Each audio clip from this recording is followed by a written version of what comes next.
distinguished guests, government officials, representatives of development partner organizations, ladies and gentlemen, good morning. Welcome everyone to the GMS Gender Forum. My name is Cindy Bishop and I will be your Master of Ceremonies for today's forum. I'm also UN Women Goodwill Ambassador to Asia and Pacific, and it is my great honor and pleasure to welcome all of you to Bangkok today, whether you are here in person with us or joining online.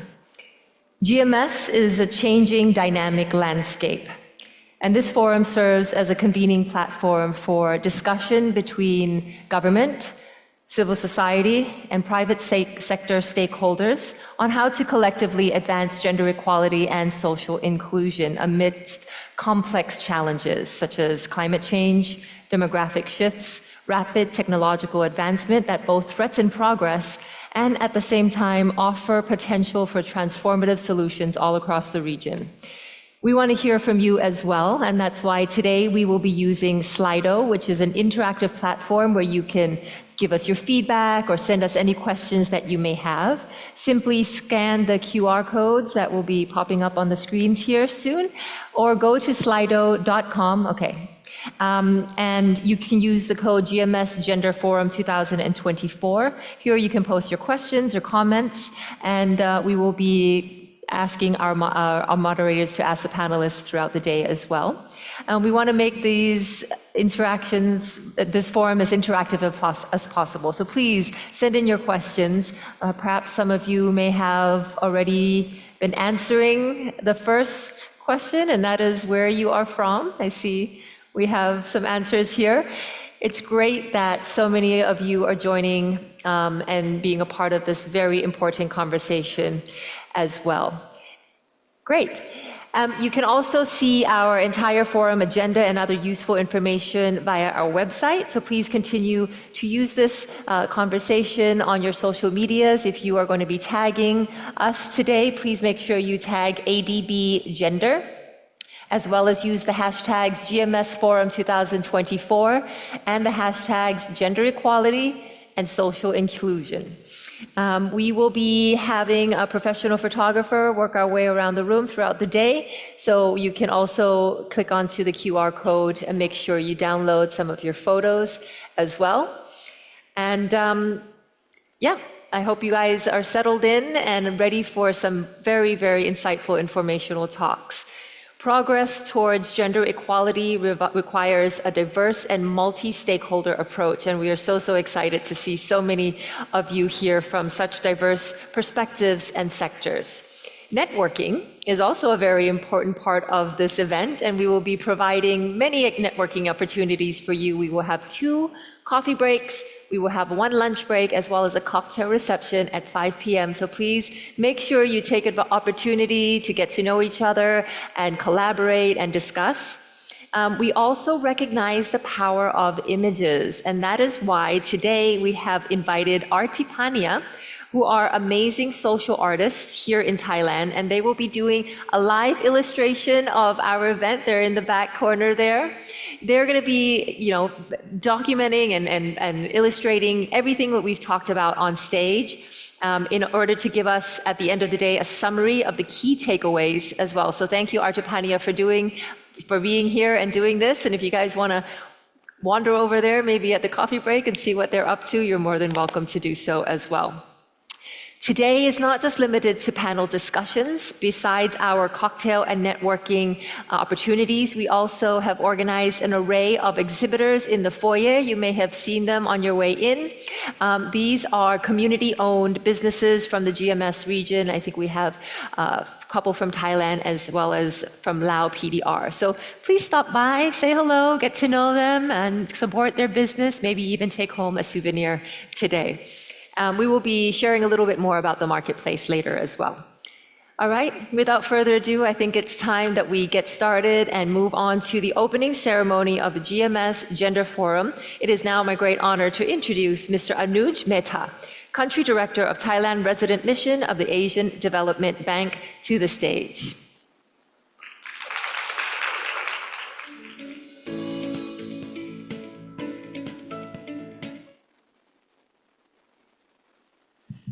Good morning, everyone, friends. It's so nice to see a packed room over here on such an important issue. So, number one, Sawadee Khap, good morning. Good to see you all here. Delighted and honored to have Konsuda here, Deputy Director General for the Department of Women Affairs and Family Development, Ministry of Social Development and Human Security. Lovely to have you here, and I hope we can have some more interactions after the event is over at your offices going forward. Distinguished guests from government, and as Cindy was saying, quite a diverse group: government, civil society, development partners, academia, private sector, Director Samantha Hung from ADB, who leads our Gender Equality Division, Regional Head Alfredo Perdiguero, who's in charge of the RCI initiative for ASEAN, including GMS. So wonderful to have so many of learned people over here with great experience on GMS, gender, RCI. For me personally, as the head of the ADB in Thailand, I'm delighted to be here at the launch of the Gender Strategy Implementation Plan for the GMS 2025-2030, which will be happening later today. This is a great platform because it allows us to come together, share many of our learnings, approaches, collaborate and build a unified vision for advancing both gender equality and social inclusion across the GMS, which I think is such an important and a cornerstone agenda of the Greater Mekong Sub-Region Program. Likewise, at the ADB, accelerating gender equality, we think is not just an issue of social justice, but I think such a key issue to foster growth, build resilience, and ensure sustainability in Asia and the Pacific. I think we have a very exciting room in the next door, which is perhaps listening to this and saying, maybe we should join gender. We'll bring them in later. But since you guys are all here, I mean, the GMS region itself is such an interesting region to be in right now, because wherever you look, you see, winds of change, as they say. We see so much happening with technology, so much change in technology, demographic shifts. Thailand, we talk about the super aging society over here. And of course, the C word, climate change, and how quickly that's impacting all of us. Many of us who've been living through the heat waves in Thailand, and I think 44.2 degrees, I think, already this year. The impact of heat waves is so visible now in Thailand and has such a disproportionate effect or impact on women especially, that you can see how important it is to make the gender issue a big part of the battle against climate change. Women as key agents, I think, of change in household and communities have to be at the heart of that effort. So when I look at the agenda for the forum, it really reflects a lot of diverse interests and expertise, which, some of which I mentioned already. From government and academia, development partners, CSOs, many of whom are here today, and also importantly, private sector. We'll have to get public and private sectors working together to really mainstream and scale up the really mainstreaming of gender in all policies, infrastructure and otherwise. So we have a 2-day forum starting today, where I hope that we can see a deepening of initiatives, thinking critically about solutions, looking at some of our successes and failures in the past to really accelerate and scale up initiatives for gender equality and social inclusion. 2 days. So today, I think we really focus on innovative approaches for driving gender equality in the GMS. Especially the new issue of technology or digitization, climate change, and demographic shifts. I noticed that we have wonderful actually to have representatives from DEPA here today from the government, which is wonderful because digitization or digital transformation can both have opportunities and challenges.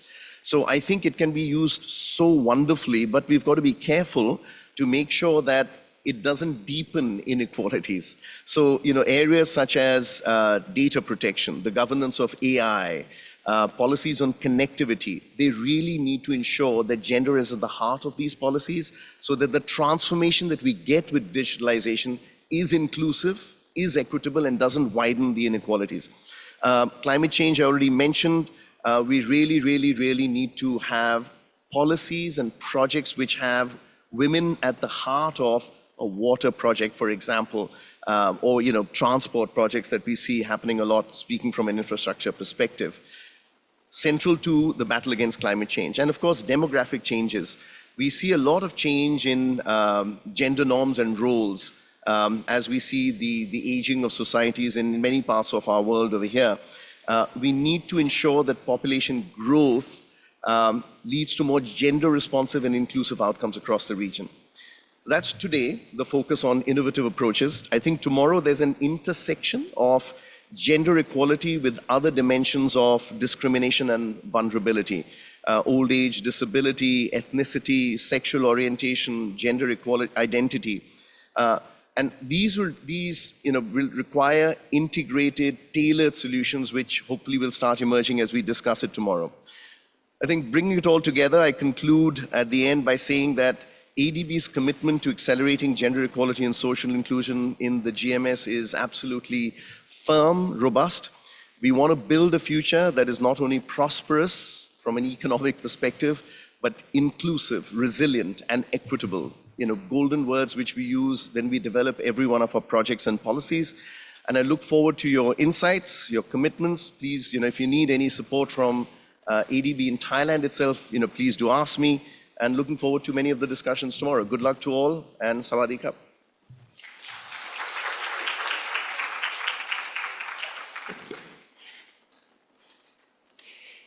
Thank you very much, Mr. Anuj, for opening the session and giving us a broader view of what we'll be discussing today.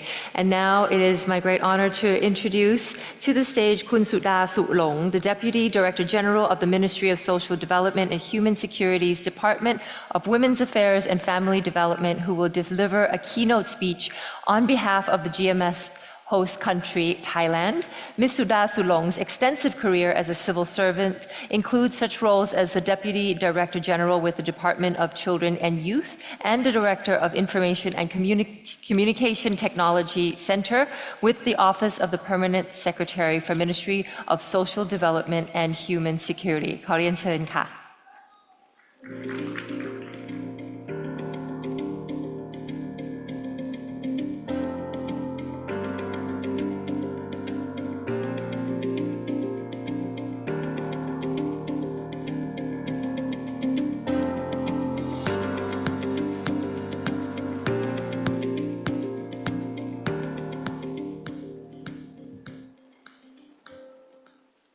Sawadee. Distinguished participants, ladies and gentlemen, it is my pleasure and honor to deliver my speech at the Greater Mekong Sub-Region Gender Equality and Inclusion Forum Economic Cooperation Program. I would like to commend the ASEAN Development Bank and the Greater Mekong Sub-Region Economic Cooperation Program for their commitment to promoting gender equality and empowering women. Currently, Thailand has made significant progress in advancing gender equality and empowering women with continuous efforts supported by a collaborative network involving government, private sector, and civil society. According to a survey conducted in 2023, Thai women are engaged in various sectors, including approximately 5.12 million in agriculture, 3.02 million in manufacturing, and about 9.42 million in the informal sector. These indicate that a significant number of women working in the informal sector may still lack access to rights and protections and face challenge in adjusting to seek alternative sources of income.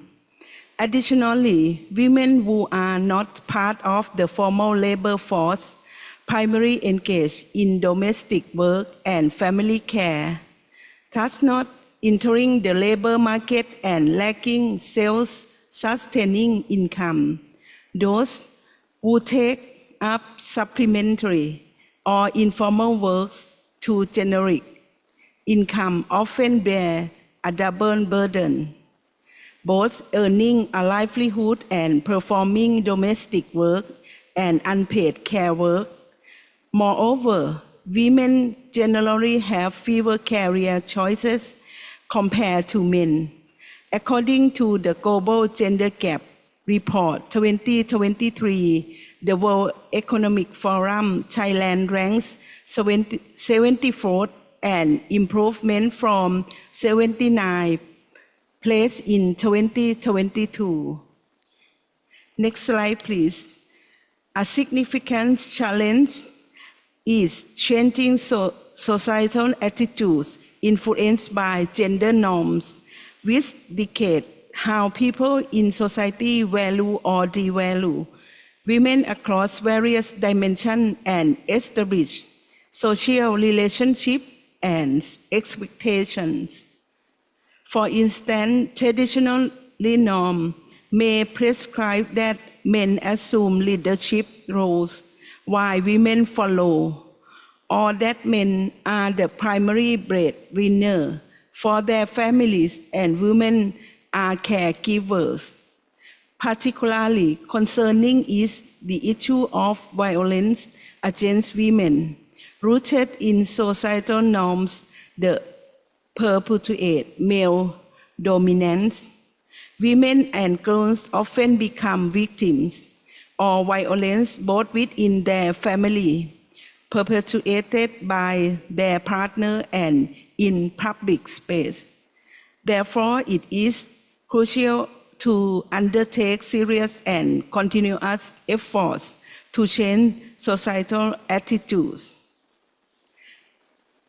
In Thailand, the principle of right and equality have always been integral to Constitution of the Kingdom of Thailand 2017, the National Strategy 2018 to 2027, the 13 National Economics and Social Development Plan 2022 to 2027, which translate the national strategy into actionable measures.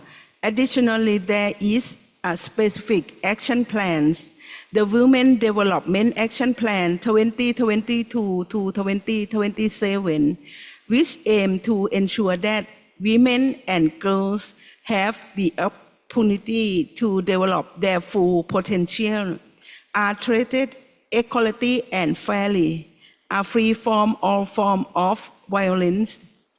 Within a society that recognizes and understands gender equality, this action plan provides Thailand with a clear direction and approach for advancing women development in alignment with economic, social, and emerging challenges, and promotes collaboration among various sectors, including government, private sector, civil society, and academia.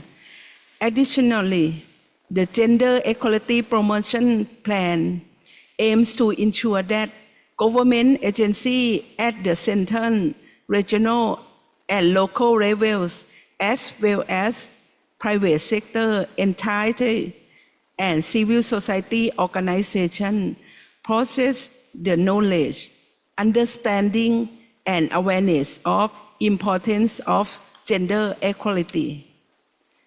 Thailand has several key policies and programs related to gender equality and women empowerment includes 1. The 5x5 Let's Turn the Tide policy on population and aging crisis designed to engage all sectors in proactively driving policy to prepare for the impacts and changes across various dimensions anticipated in the future. This proposal includes the first pillar, the empowerment of the working age population, enabling individuals to support their family and plan for their future well-being in old age. The second pillar focuses on enhancing the quality and productivity of children and youth, ensuring that even with fewer children, their development is prioritized. The third pillar seeks to empowerment older persons by transforming the demographic challenge into an opportunity. The fourth pillar aims to increase opportunity and the value of individuals with disabilities. Lastly, the fifth pillar emphasizes the creation of conducive ecosystem for family formation and security. The enactment of law, policy, and measures to promote gender equality, empower women, and eliminate discrimination against women include the Gender Equality Act of 2015, measures to support women as a significant economic force, including protection, support, and facilitation for women. Measures to prevent and address sexual harassment or misconduct in the workplace, the development of handbook for gender responsive budgeting to ensure equitable resource distribution that meets the needs of diverse population groups in society. The development of mechanism and the creation of networks, both domestic and international, including the establishment of Chief Gender Equality Office, CGEO, and Gender Focal Points, GFP. This initiative aims to integrate gender equality consideration into all work process of gender mainstreaming, both in internal management and the core functions of each agency. Currently, there are 141 CGO, GFP units across 20 ministries and independent agencies.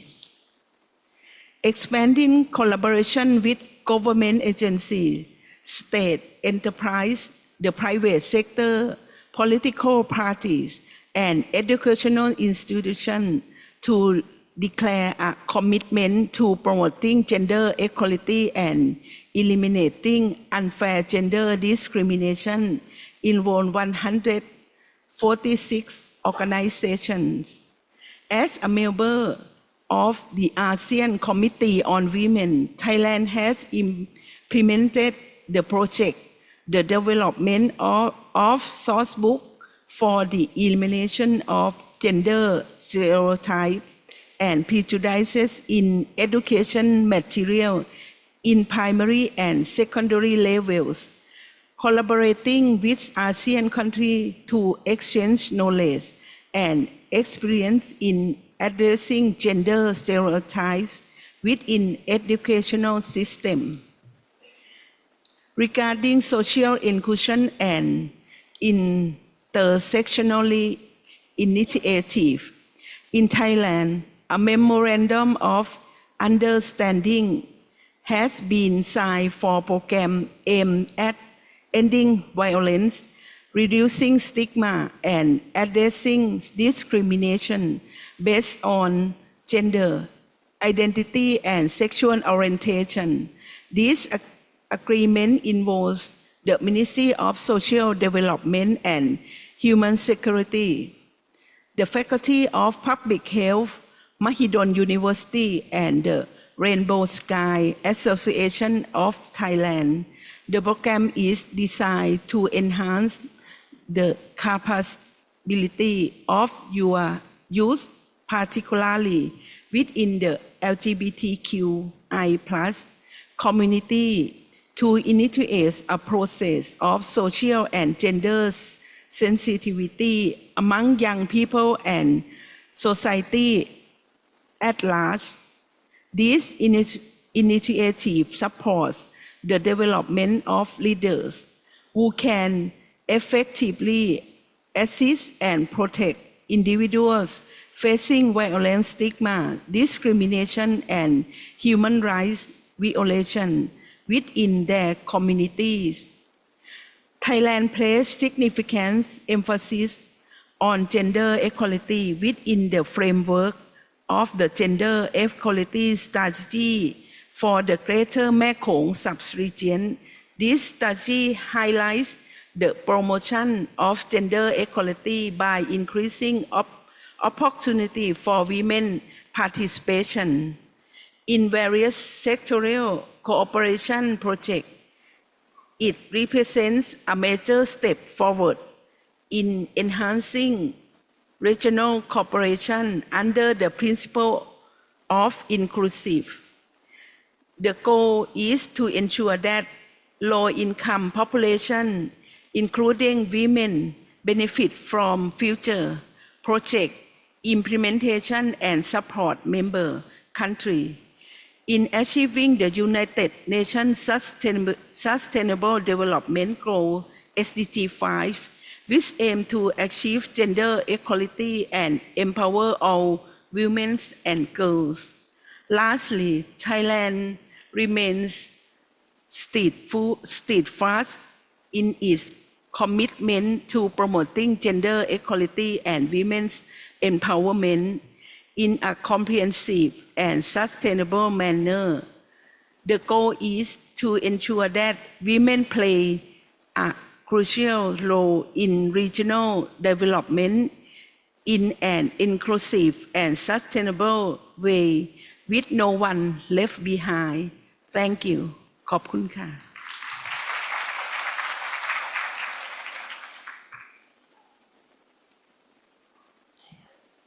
ขอบคุณค่ะ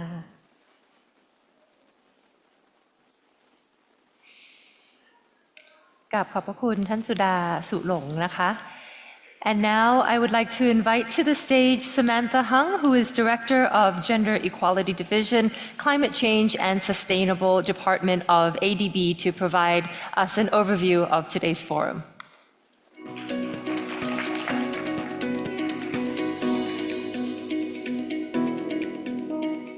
Thank you, Cindy, and good morning, everybody. It's great to see everyone. Thank you to my colleague, Anuj Mehta, the Thailand Country Director of ADB, and also Deputy Director General Suda Salong, for your very inspiring setting of the scene for today's event, and also the very insightful overview of the status of women in Thailand. It's great to see so many people in the room, and I'd like to acknowledge that we also have quite a lot of people online that are joining us virtually. And your presence here shows your shared commitment to the issues of gender equality and social inclusion in the GMS region.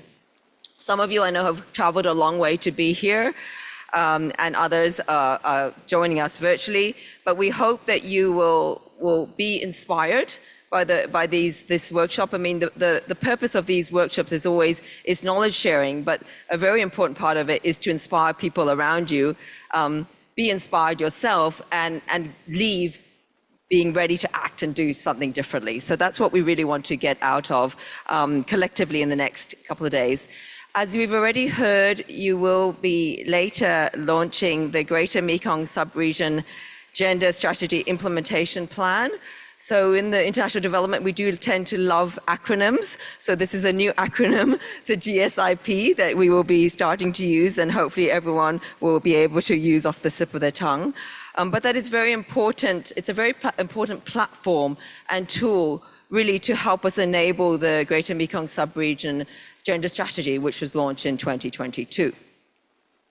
Many of the people in the room, especially the government officials from the GMS, have actually been with us for the past 3 days in a workshop discussing how to mainstream gender equality at more of a working level, which is really laying the groundwork for some of the practical aspects of what we will be discussing today and tomorrow. But my main role here is to take you on a quick sort of tour of what today's day will look like. We will be talking about 3 megatrends, and some of them have already been mentioned, but they are how do we deal with the digitalization that is shaping our world, how do we deal with the unabated climate change and the demographic shifts. So these are three key themes that we'll be addressing sequentially through sessions. So the first session, we'll be talking about the interplay between rapid digitalization, artificial intelligence, AI, and the impact that that has both positively and negatively on gender equality and social inclusion. We know that the gender-digital divide is very real, but we also know that there are lots of positive opportunities that technology can offer. So consider this, across Southeast Asia, women only make up a third of the tech sector's workforce. So that in itself says a lot about what we could be done. But we want to discuss the challenges, but we also want to come up with the solutions so that we can envision a different future and innovate together in this space. So a distinguished panel will tackle this issue and discuss what can be done to shape the future technology. So the second session, which is one I will have the benefit of being involved in, is talking about the issue of climate change. So at ADB, we're proud to be and to call ourselves the climate bank of the Asia and the Pacific. This vision has enabled us to make very concrete commitments to pledge cumulative 100 billion in financing for climate finance by 2030. But we know that the gender and climate nexus is a crucial part of that piece. And we know that we need to enable women as drivers of innovation in response to the climate impacts that are disproportionately affecting women and girls in the region. So my colleague Anuj also talked about some of those before in areas such as gender and heat stress, which we're doing a lot of at the moment. We also know that it's important to involve women more in decision-making and representation around some of these agendas, and the climate being an important one. So if you think about some of the statistics again, in the ASEAN region, we know that women are underrepresented in decision-making broadly, but if you look at environmental ministers, for example, only 6% of them are women in ASEAN. So this needs to change if we want to have a truly sort of more gender-responsive approach. And then lastly, but not least, session 3 will talk about the changing demographic landscape. So the sub-region is facing many shifts. Again, aging is one of them, and this can have positive and negative impacts. So we need to really understand what are the gender dimensions of these shifts to be able to respond effectively. To cite some International Labour Organization statistics, and I know we have some colleagues from the ILO in the room, by 2030, they estimate that 2.3 billion people will need care, some kind of care, whether that's childcare, care for persons with disabilities, or elderly care. We also know that 647 million adults of working age are not in the workforce because of care. So this has a direct implication on women's labour force participation, for example. And it's really important that we think about these issues holistically in terms of the flow and the effects they have on other aspects of gender equality. So at ADB, we are trying to tackle these in some of our work, and we will be profiling some examples. But for example, in Cambodia, we are piloting links between entrepreneurship and provision of affordable childcare through a sustainable coastal and marine fisheries project. So we try to integrate these issues into sector-based projects as well. In the Lao PDR, we are also tackling improved child and family care as an enabler for fostering women's employment and leadership and entrepreneurship in traditionally male-dominated sectors through scholarships and training, for example. So there's a lot that we will be discussing. 3 big topics, but 3 very complex topics, and in some ways also interrelated. So I would like everyone to please be present, please actively participate. You know that there will be Slido, the technology option. We will also be having Q&A sessions after each panel. Please ask questions. They can be easy, difficult, provocative, the more the merrier, but we want it to be a sort of active session. And of course, there will be networking opportunities during the breaks and our cocktail this evening. And tomorrow, this conversation will be followed by another day, which will be focusing on the intersections of gender inequality with other forms of inequality. So thank you, everybody. I really look forward to today's rich discussions, and I look forward to also having the opportunity to meet and speak to you during the breaks. Thank you. Back to you, Cindy. Thank you. Thank you, Samantha. I, for one, am really looking forward to hearing from our panelists. Before we get to that, though, I'd like to direct your attention to a screen for a short 60-second video.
All right, ladies and gentlemen, without further ado, it is my pleasure to introduce to the stage Alfredo Perdiguero, Regional Head, Regional Cooperation and Integration, South Asia Department, ADB.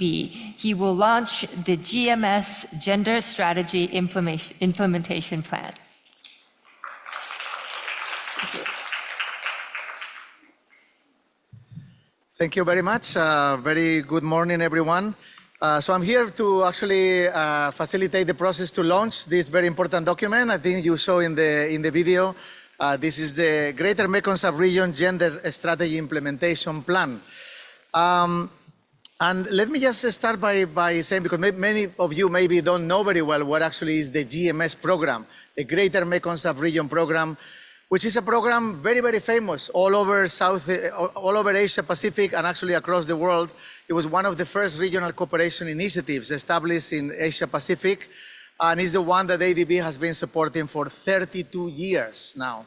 The countries thought it was very important to work together to actually connect better. We have 3 C's in the GMS. The first is connectivity. We want to connect better. The second is competitiveness, to compete together by improving our economies. And the third, very important, is the C of community. And community, of course, this is an area very, very important for the program. But however, when COVID came, we realized that actually there was one area, that there were certain people that were suffering particularly more than others.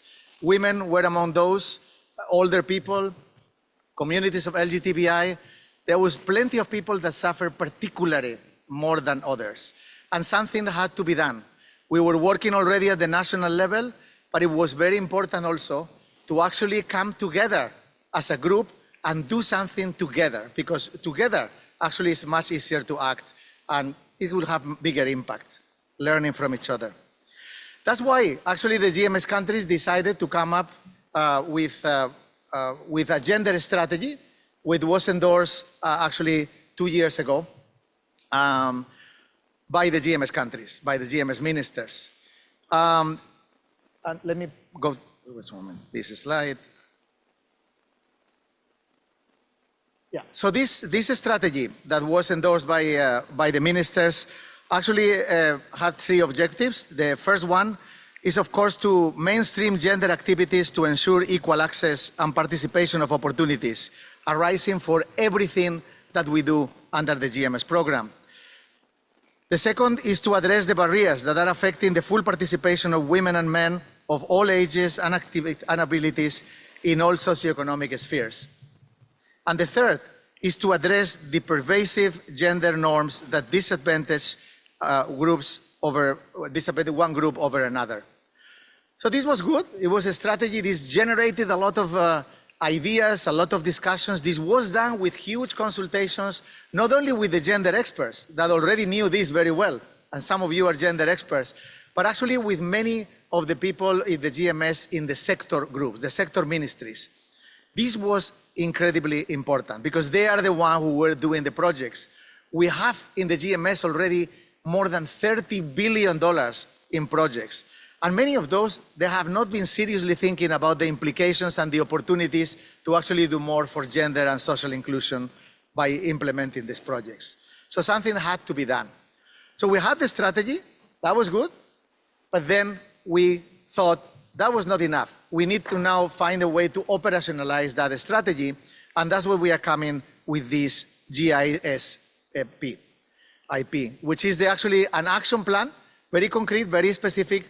We will come out with very specific activities on how are we going to implement what has been done and stated in the strategy, which was the what. So in this, we identified a number of outcomes.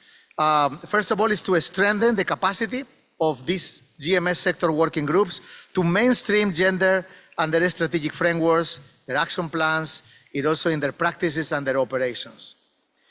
The second is to position the GMS program as an emerging knowledge resource through the GMS portal. We have a big portal, you can access that in the internet, to see how on sectoral approaches and also to respond to gender barriers affecting the ability of women and men of all ages and abilities in all socioeconomic spheres to participate more and benefit also from the GMS regional cooperation activities. And the last one is to develop these new and innovative measures to address pervasive gender inequality norms. We have to do this using very specific implementation mechanisms. One, of course, is we need to have more dialogue among the 6 GMS countries to learn from each other, learn best practices, learn what is working, what is not working, what can we help each other, one country to another. That's why the GISP proposes to have thematic forums and roundtables. This is the first forum, in fact, that we are organizing already to launch this, but also today you will have, and tomorrow, a lot of discussions on many of these gender and social inclusion topics. Sector forums also will be very important. We need to be more granular and go to each of the sectors because the gender and social inclusion issues are different by sector. The other is to create maybe a task force that will lead the implementation of all this with representatives from the 6 countries, the gender and social inclusion experts. We need to provide more capacity building because this is an area in which only the gender experts know, but many people in the sectors have no idea, really. They are not aware about what are the opportunities here. So we had our first capacity building just this week. 3 very interesting days where actually the lots of learning, cross-learning, south-to-south cooperation was happening. We need to create more knowledge products, and also we need to have some pilot projects. We have a full schedule for that. This is a 6-year strategy. I will not elaborate into that. You can look into the document that is uploaded. We are uploading it as now, so you can see this in the web. But you can see all the activities that are happening. Let me just by saying that actually we cannot achieve our collective vision of a prosperous GMS if the gender equality and social inclusion are not at the core of the strategies, of the programs, and all the activities that we are doing in the GMS program. Now more than ever, we actually must commit to the future that we want to achieve for our countries. Amid shifts and mega trends, there's more crisis now than ever in the GMS. And one of the crises, and all these crises are affecting the most vulnerable people. And that's what we want to do by launching this action plan today. I would like just to say that the GMS is led by your leaders, the prime ministers of each country, and they are going to meet on the 7th of November. They will meet in Kunming, and we are going to also put this on the table of the prime ministers. So they themselves, the prime ministers, will actually see that the GMS is also committed to work together on gender equality and social inclusion. With this, let me just now call to the countries, because this is not an ADB strategy. Some people believe this ADB sometimes. I want to clarify, we are just the facilitator. This is the strategy and the action plan today that we launch of the countries. So that's why the countries, I would like to call them to the stage. Let me call one by one. As I call you, please come to the stage. First of all, I will call to Ms. Chan Rata. She is the Deputy Director General of Social Development Ministry of Women Affairs of Cambodia. Please. Please, you take your seat. Second, from People's Republic of China is Ms. Wang Dandang. She's from the All China Women's Federation. Please. Number 3 is Dr. Nimpasaud Kaifon Sonai. She's the Director General for the Department of Women's in the Department of Laos Women's Union, Lao PDR. Next is Ms. Tan Tan Win, is the Director of Women Development Division of the Social Welfare Department of the Ministry of Social Welfare, Relief and Resettlement from Myanmar, and actually she's joining us virtually. Welcome also. Thank you. And then Ms. Sudha Sulong, is Deputy Director General from the Department of Women's Affairs and Family Development, Ministry of Social Development and Human Security from Thailand. And last is Ms. Nguyen T. Big Tui. She's the Director for the Center for Women, Labor and Gender Studies from the Institute of Labor, Science and Social Affairs from Vietnam. So here we have the real owners of this action plan that we are launching today. And I would like to ask each of you to maybe say a few words on what is your impression about this, how do you plan maybe to implement it, and what do you think about this action plan? So we will also follow alphabetical order. Let me start with Cambodia, please.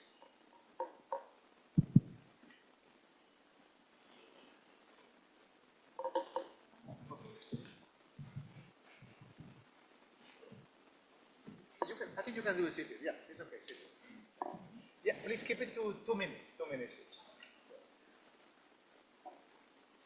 Thank you for giving us the opportunity to be here and representing my ministry, the Ministry of Women's Affairs, as well as my colleagues from Cambodia, from different sector and institutions being in this workshop or forum. Firstly, we would like to express our deepest gratitude for giving us the opportunity during the consultation process, GSIP consultation process, having different line sector in Cambodia to provide the input for this GSIP. So this is very important, and we find that it is crucial for different stakeholders to contribute their inputs into this GSIP. So in that regard, we can see the flow of coordination and the inclusiveness between the sector as well. Beside that, we would like to express our sincere congratulations for this launching. It is very good achievement for our products among the GMS country.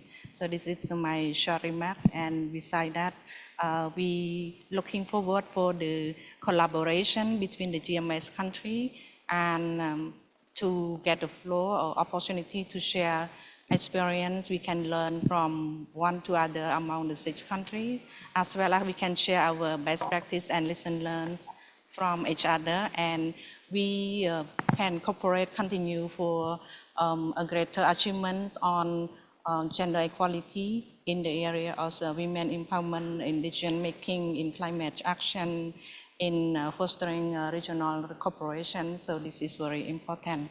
And thank you so much for having us today. Thank you. Thank you very much, Ms. Rata. Let me now go to the People's Republic of China, Ms. Dandan.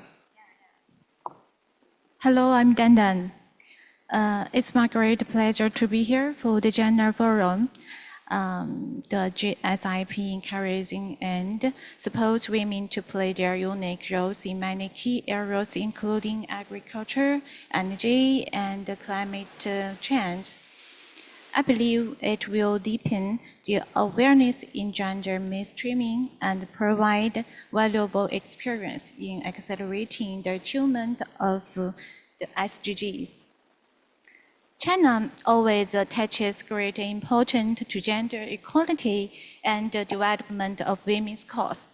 At the high-level meeting of the UN General Assembly held in 2020, Chinese President Xi Jinping put forward China proposals of accelerating the realization of gender equality and promoting global women's development. And his wife, Professor Peng Liyuan, as UNESCO's Special Envoy for the promotion of girls and women's education, and the Special Envoy for the Spring Bud Project to promote girls' education in China, is committed to promoting girls' and women's education globally. All sectors of the Chinese society, including women's federations, have made active efforts in eliminating women's poverty, promoting women's entrepreneurship, and all-round development. However, we still face many challenges in terms of eliminating discrimination against women and making gender equality a common behavioral norm and value followed by the whole society. So we are ready to strengthen cooperation exchanges with GMS countries to implement the GSIP and share experiences and practices. After all, we are aiming at one common goal, which is to promote gender equality and women's all-round development in the region, and to build a better world for women and for all. Thank you for your time. Thank you. Thank you very much, Ms. Dan Dan from the People's Republic of China. Let me now move to Lao PDR, Dr. Shaya Fonesi. Thank you very much for your inviting not only me, but also the Lao delegation. May I ask you all of you from Laos stand up, please? Yes. Yeah. We have more than 10 people are here. So on behalf of the Lao Women's Union and also on behalf of the Lao delegation, may I express our sincere thanks to all of the ADB and ADB team for the hard organizing this really significant forum for us today. Lao Women's Union itself and Lao PDR is value a lot of the partnership between the ADBs and Lao PDR as well, that this contribute to our nations beneficially in Laos. So I would like to convey our appreciations to the ADB in terms of launching a really significant strategic on the gender and how we move forward together. Before I talk in details, may I share something? This is if we want to go fast, we will go alone. If we want to go far, we will go together. So this strategic benefits not only Lao PDR, but also will be benefits for the GMS countries. So we will be the part of that, but of course, we could not do many things without your support and contribution. And I do hope that from Laos Ministries is here from Laos and also Lao Women's Union, we will continue, especially we will look for the very comprehensive collaboration with you and ADB Laos and ADB Regional in terms of how to move forward. And yesterday, I had the opportunity to obtain the preparations of the GMS meeting in China that coming by the end of this year. They also talk about how do we organize the, events during the back-to-back of the GMS countries with the high-ranking officer in China.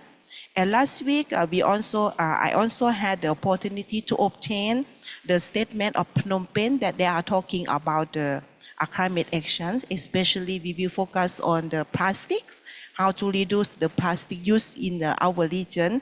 But I do recognize that I also had the opportunity to share our best experiences of Laos during that time. And we also share because ADB Laos and Lao Women Union, we did a really great job together, especially we has reviewed some very crucial and important articles. They're talking about the Lao women resilience action in Laos. So I do think this strategy will be a part of that. We will continue. I may that Laos still need a lot of your support in terms of mobilize gender equality and platforms in Laos. So this is important for us as well. And thank you very much that for your very value works and significantly that it will give benefits for the GMS countries in our region. And thank you. Thank you very much, Dr. Sayafonesi from Lao PDR. Thank you so much. Let me now go to Ms. Tan Tan Win, is joining us, I mentioned, online from Myanmar. Please, Ms. Tan Tan Win. Good morning, distinguished guests, ladies and gentlemen. The GMS General Strategy Implementation Plan marks a significant step in our commitment to gender equality in the Greater Mekong region. Myanmar is promoting gender equality in line with the ASEAN Gender Mainstreaming Strategy Framework. GMS General Strategy aligned with Myanmar National Strategy Plan for the Advancement of Women 2023 to 2032, led by the Myanmar National Committee on Women. These efforts prioritize creating an equitable society where both women and men can succeed equally. By harmonizing our efforts to achieve the goals of SDG 5, together we can be a resilient, inclusive, and prosperous future for all members of our community. Thank you. Thank you. Thank you very much, Mr. Tan Tan Win from Myanmar. Let me now move to Thailand. Ms. Sudha Sulong, please. Madam. สวัสดีค่ะสวัสดีค่ะ I'm honored and delighted to have the opportunity to participate in the launch of the Greater Mekong Sub-region Gender Strategy Implementation Plan, GSIP, to 2025 to 2030 today. I think this plan underscores the importance of gender equality under the principle of inclusivity, addressing individuals of all ages, abilities, including persons with disabilities, and economic and social statuses, such as education level, income, occupation, race, and place of origin. It is designed to support member countries in achieving the United Nations Sustainable Development Goals, SDG, including SDG 5 on achieving gender equality and empowering all women and girls, and SDG 10 on reducing inequality within and among countries. Finally, I would like to express my gratitude for the honor of being part of this special occasion. I look forward to witnessing the outcomes of this plan and am eager to support the collaborative efforts to advance gender equality and empower all women and girls. Thank you. ขอบคุณค่ะ Thank you very much, Ms. Long from Thailand. And then we'll go to the last but not least is Ms. Nguyen T. Big Thuy from Vietnam. Ladies and gentlemen, good morning. Xin chào. It is an honor for the Vietnamese delegation to participate in the GMS Gender Equality and Inclusion Forum and launch the GMS Gender Strategy Implementation Plan. The initiative to develop the GMS GSIP is greatly appreciated. And we committed to supporting its implementation in GMS countries, particularly Vietnam. Vietnam will strive to play a proactive role in the implementation of the GMS GSIP in the next coming year. In the coming years, we hope that ADB will continue to support Vietnam to fulfill the following activities. First, to promote a common understanding of the GMS, GSIP among related stakeholders in Vietnam. Secondly, to develop the capacity of stakeholders in Vietnam regarding GMS, GSIP. Thirdly, to enhance the gender equality result of regional investment framework projects in Vietnam. Finally, we would like to express our appreciation to ADB for organizing the valuable workshop and forum.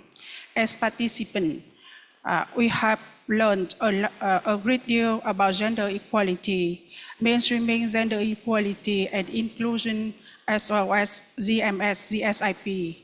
Having this knowledge and skill are helpful for our work as a government official or staff in a related organization agency in Vietnam. Thank you for your attention. I wish you all good health and happiness. Thank you. Thank you very much, Madam Thuy. So, thank you very much. I think this, as you can all see, shows a very clear commitment, I think, by countries with this action plan. I think they all see this as the GSIP, as a document that can add a little bit of value to all the very hard work that you already are doing at the national level anyway. At the national level, you do a lot of work. So I say this may add 10% more of work, but also something that may help you because, as I said, you may feel sometimes a bit lonely, with such a big agenda. There's so many people still suffering, so many women, people with disabilities, older people, people with different sexual identities and orientation. They are suffering, and they're suffering a lot still, and there are many of them out there that they need, I think, the help of governments. And by working together, I think we can learn lessons from each other, we can actually support each other in the difficult moments, and really push each other a little bit also, to even keep doing more. We hope that this action plan will actually contribute to doing all that. You can see there is a QR code here you can access. We are launching, and I would like now then to officially really launch this GSIP. So let's clap our hands. Thank you very much. Thank you for all the countries, please. Thank you so much. I think we're going to have a photo, I think, all together. And I would like to invite Sam also to join.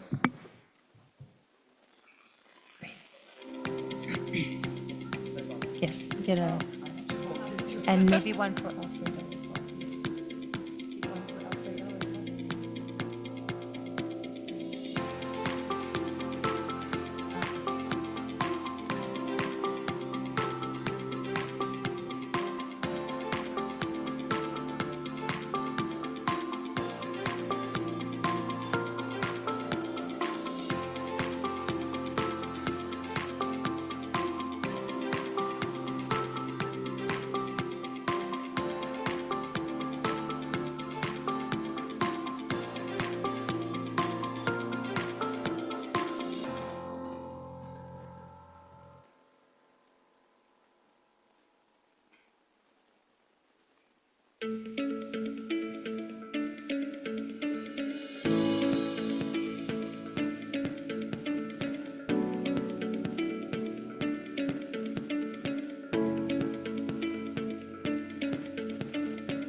Another round of applause, please, ladies and gentlemen, for the official launch of GMS Gender Strategy Implementation Plan. Thank you as well to all of our representatives.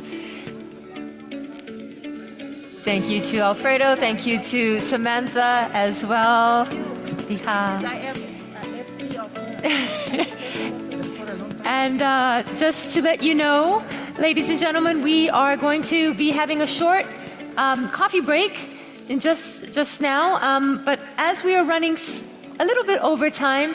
I'd like to invite you all to please come back in about 10 minutes. You are welcome to bring your coffee back into the room as well, please, so that we can continue the rest of the forum on time. So short break, and we'll see you back very shortly.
if I could invite you to please come back into the room. We will be starting shortly. We have 3 sessions to get to today.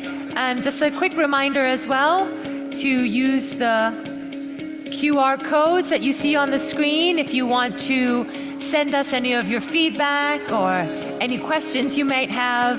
You can also upscale the questions, so somebody else that has sent them in as well. So please feel free to do that. Don't forget to log on to the QR code and see any photos of yourself that have been taken today. Don't forget our hashtags, GMS Forum 2024. Make sure you tag ADB Gender, Asian Development Bank, as well as the hashtags gender equality and social inclusion as well. Please bring your coffees and your teas back to your table, and we will get started very shortly. If you haven't already done so, our Artipania is there in the back corner as well, making live illustrations of everything that they're hearing today. It's going to be a great unveiling later on at the end of the day with all of the insightful takeaways of today's sessions. So please, if you are almost ready, please come back to your tables and we will begin very shortly.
All right, everyone, welcome back from coffee break.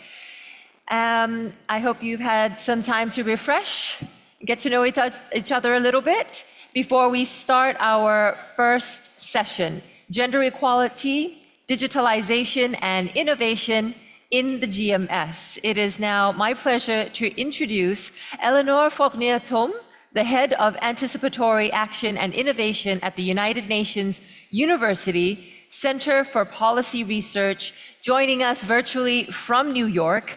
Eleanor is a trailblazer at the intersection of data science and humanitarian action, from predicting COVID-19 outbreaks to pioneering AI for social good. Eleanor embodies the power of innovation to create a safer, more equitable world. I want to invite all of you, please, to don't forget to send in your questions via Slido as well. If you're ready, Eleanor, over to you. Thank you so much. It's such a pleasure to be here with you all, even though it's remote, for the launch of this important strategy. And it's really an honor to have listened to the previous speakers as well. From my perspective, technology is really at the heart of innovation and development for women. And I hope that I can convey a little bit of that importance in this talk. If I could have my first slide. I can't quite see it. Okay, perfect. Next. So there's many, when we talk about digitization and innovation, there's many different trends at play, and they're all interlinked. So artificial intelligence, which is what I focus on, of course, is a really important new type of technology that has emerged particularly over the last few years. In my work as a data scientist, I've worked in our AI for over 10 years. And of course, there's many people that have done this as well. But in the last couple of years, artificial intelligence, as we all know, has really emerged in the general public, and more people are using these tools. It's not the only, the tools that we use today, generative AI tools, are not the only types of AI tools available. There's also predictive analytics, so developing software and models to be able to predict climate change, the effects of natural disasters, droughts,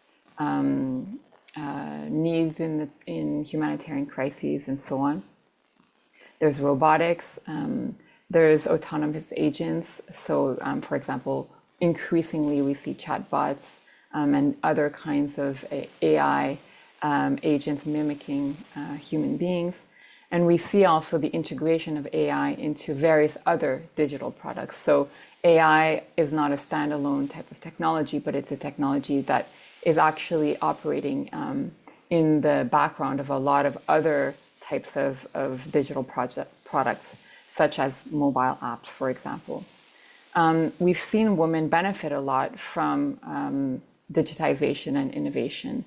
A really good example of that is mobile health. So in areas where it was more difficult for women to be able to leave their homes, to have access to adequate health care, more and more we've seen that having access to virtual healthcare, for example, or other types of mobile health can be extremely beneficial in giving access to women that are in remote areas. We also see e-commerce, interestingly, I think, has been hugely beneficial for women. Women typically are overrepresented in small and medium-sized businesses compared to large companies and corporations. In the workforce, many women choose to work either in consulting or in small businesses. And e-commerce platforms have really allowed women to be much more independent and empowered, and to reach much broader markets than they might have in the past. So these are examples of digital tools that actually have had really enormous impacts on the socioeconomic empowerment of women. For artificial intelligence, we're at the cusp of really determining how these AI tools will be developed and used. And so there's also a lot of risks to gender equality, to AI tools, if they are not deployed in a way that is considerate of women and of gender equality. Next. So in my research, I focus primarily on 4 types of risks of AI tools for gender equality. The first one is discrimination. So what we find is that certain tools can have higher error rates for one group than for another group, and particularly can have higher error rates for women than for men. This can be seen particularly in algorithms that are used for hiring. So when people apply for jobs online, more and more we use AI to screen resumes and kind of support human resources officers in being able to filter through people's CVs and resumes and recommend certain people for hiring. It's been shown that if we're not very careful, there's a tendency of these algorithms to reject female resumes and CVs. And there's been many examples, including with the large AI company Amazon, where women's CVs tended to be rejected. We've also seen examples where AI is used to approve financial loans in banks, in financial institutions, and that women with all other variables being equal were getting lower credit ratings than men. So this is something that could have a really immense socioeconomic impact if it's not checked. Another risk of AI is stereotyping. So we see this particularly with generative AI, where the content created by these tools can make women seem inferior, sexualized, or restricted to traditional gender roles, as opposed to fully participating in leadership and in technology development.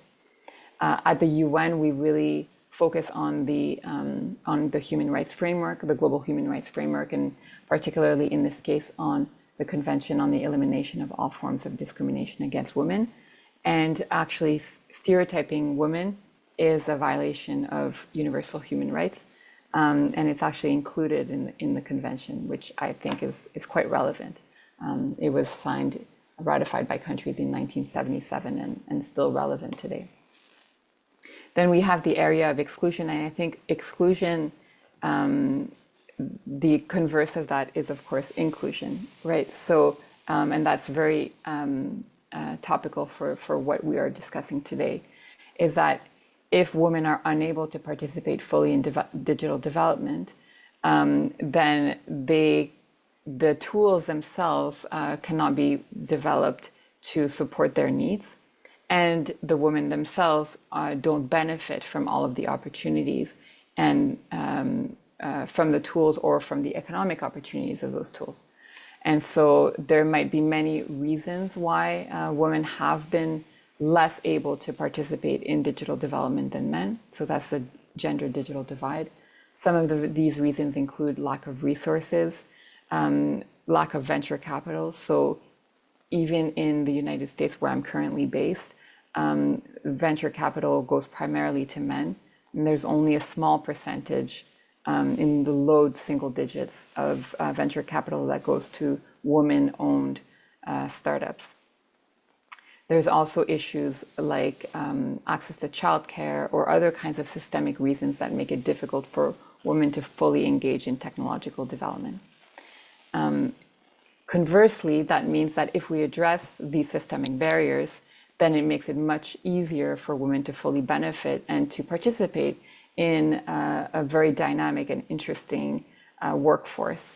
And I think it's really for the benefit of all of society to make sure that there's as much diversity as possible in the workforce developing new AI tools so that they're as appropriate and interesting as possible.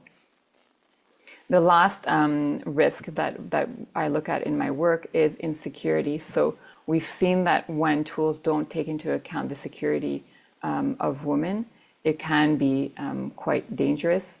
We've seen this in ride-sharing applications, for example, and including in Southeast Asia. So ride-sharing applications that are used quite broadly can present risk to women if AI is not integrated properly and if women's security is not included in the design of the tools from the get-go. Next. So where does this leave us in terms of AI and gender governance? There has been really interesting work on gender-sensitive AI by the UN. So UNU, where I work, has done several reports for Southeast Asia, for example, thinking about how to design policy frameworks at a national level that include gender sensitivity, and I'll share some of the recommendations at the end of this presentation. There's also, UNESCO has published recommendations on the ethics of AI, and every member state that is part of UNESCO, including much of the GMS countries, have signed these recommendations. And there includes in that a gender module of thinking through how to build AI and new technologies in a gender-sensitive ways. But I think the linkages between gender equality and digital development are still weak. I think we focus a lot on participation of women in the workforce in terms of numbers, which is one aspect of it and is important, but there's a broader, more holistic viewpoint. One is looking more fully at the systemic barriers to technological participation, and the other one is looking also at the effect of those tools on gender equality if they're not addressed. Next. So what would happen if we ignore the question of gender equality in digitization? So the growth of AI adoption without any consideration of gender equality could contribute to losses in gender equality, particularly if discrimination and stereotyping are not addressed.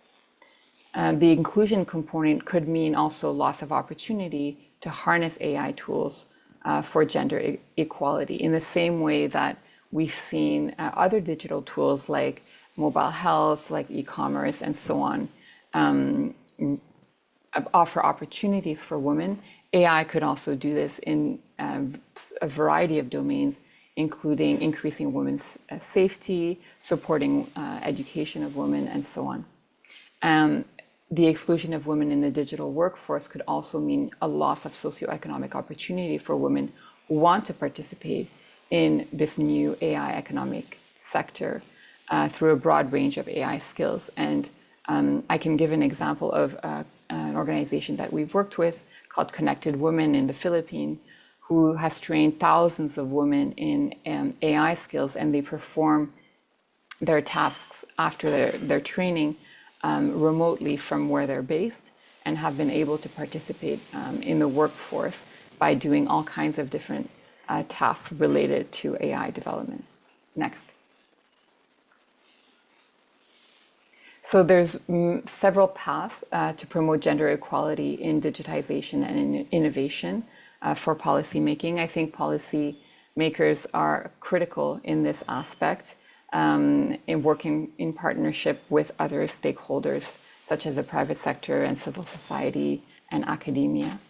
There's a possibility of developing committees or task forces that really at a national level that really think through how to develop gender and societal impact assessments for risky uses of AI. There's also a possibility for countries to create guidelines or modules which really support the private and public sector in much more depth on developing gender-safe products. There's also the possibility of contributing to the technical standards already developed in the region, but going more into gender disaggregation, considering gender equality in the testing and monitoring of AI systems. And finally, more broadly, which of course this project contributes very much to is the investment in networks of women in AI and other STEM fields, developing pipelines through training and upskilling and supporting of women-led AI companies. So what we're talking about today, I think, is one of the important solutions to addressing some of these challenges in AI. Next. And so I'm really looking forward to our panel conversation today, and thank you very much for having me here.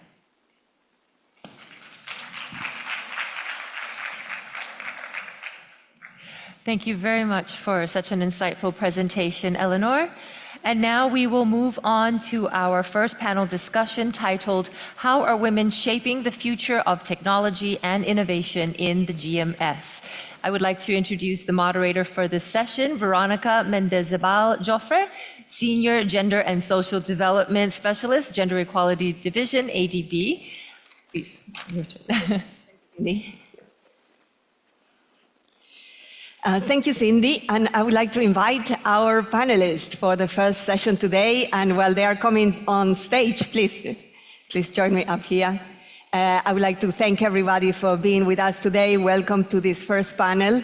Welcome to our participants in person and online, to the GMS representatives. And we have various local and international organizations. So thank you to the representatives of these organizations today.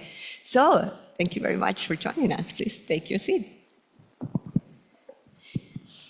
First of all, Eleanor, thank you very much for joining us from New York. We know it's very late for you, so we appreciate that you are with us, and thank you for the very insightful presentation. I especially liked your call to action, having a systemic view to have also systemic responses to this emerging issue of gender and artificial intelligence. On behalf of ADB, it's my honor to welcome you to kickstart the day with this conversation on rapid digitalization, and in particular the rapid rise of AI and the implications for the GMS region. So we are slightly late, so I will start right away with some of the questions. I will start this conversation with you, Suchana. And thank you for joining us today. Suchana, you are Vice President of the Department of Quality of Life and Security Development and Promotion. Given your role in promoting the digital economy in Thailand, and in light of these rapid changes that we have been discussing and that Eleanor has presented, can you tell us what is the Thai's government vision for digital economy and for the promotion of gender equality and inclusion, particularly in AI? And if you have any examples and any lessons learned so far in this process. Thank you. Thank you very much, and thank you, ADB, for having me today. It's an honor for me to discuss such a crucial role about how women can shape the technology. So DIPA, or Digital Economy Promotion Agency, we're a government promoter. We are under the Ministry of Digital Economy and Society.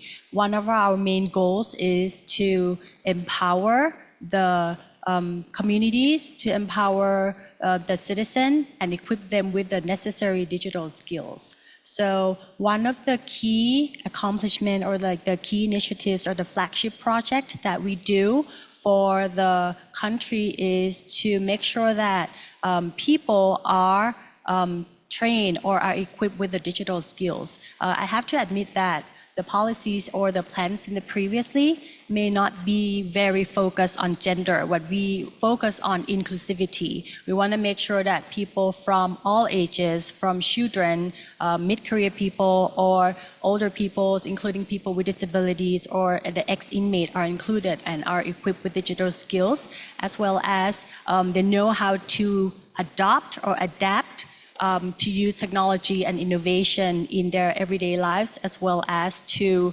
use it to benefit for their career, for example. So the initiatives that I would like to share is one of the flagship project called the Coding School or Coding Thailand or Coding for Better Life. What we do is we support the infrastructure as well as the digital skills for all schools in Thailand as needed. We so far has covered about 1,500 schools, and this year we cover every single province in Thailand. 77 provinces have been upgraded with the necessary infrastructures for coding school. We want to also make sure that it's sustainable. So it's not just providing necessary infrastructure and the coding programs or courses or platforms, but we want to make sure that we build capable teachers who will be then pass on the knowledge of coding skills to the students. And also we want to involve the communities so that communities are aware and are involved in the coding school as well. This year, we just finished the coding war. And very excitedly that the winner of the coding war of this year they come from the Seth Satien School for the Deaf. And this team, they're all girls. What they presented is the platform that utilize the AI to help the students or the kids to learn the sign language and also not just target the sign language for the deaf, but also for people who are surrounded or involved in it. So in terms of what we can do better, I mean, as I said before that previously, Samantha had mentioned about in the tech world, 1/3 of the women made up in the tech industry. And I do agree with that. So some of the projects that we did for maybe like mid-career or for the older persons or vulnerable groups, if we look at the projects that is a little more deep technology or like more of the tech, like cybersecurity, majority of the people participate in the program are male-dominated. But if you look at the content creation or e-commerce, majority of the participants, they are female. So I think it really depending on like the different sectors within the tech. But I do believe and I agree that gender equality should be addressed. And what we can do better, the measures that we have for DEPA, we have some fundings to support the tech startups or the transformation fund to support the SMEs or people who are in the e-commerce sectors.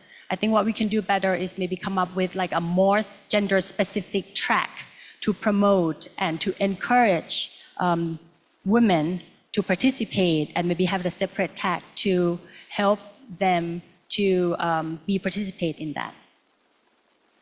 Thank you very much for these insights and these examples. I think, very, very interesting example, the one that you presented. And you decided at the last minute not to present slides, but I had gone through the slides before, and you had mentioned one aspect, one initiative that I thought was very interesting. So I wanted to ask you briefly about this Girls Take Over program. What is this? And it sounds very interesting. Oh, sure. As a government agency, we work with anybody, and I'm more than happy to work with any one of you in this room as well. So I work with a lot of the public and private sectors. The Girls Take Over is one of the campaigns that we work with the company called AstraZeneca.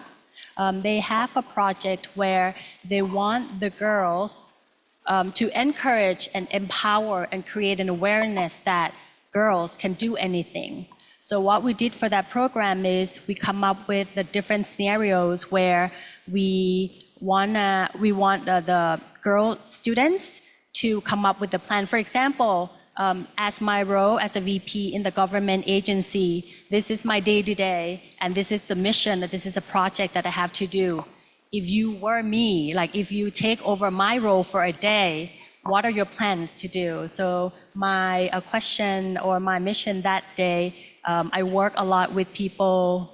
I work a lot in vulnerable groups, so a lot with equipping digital skills for older persons, people with disabilities. So I want them to come up with a plan on what they think they wanted to do to accomplish that, how they're gonna make it widespread for older persons across the country. Because sometimes one of the challenges that I have is we have a lot of older persons in the country. How can we make sure that every single one of them can benefit from using the digital skills or using the technology to make their life better, to perform better, or to have a better quality of life?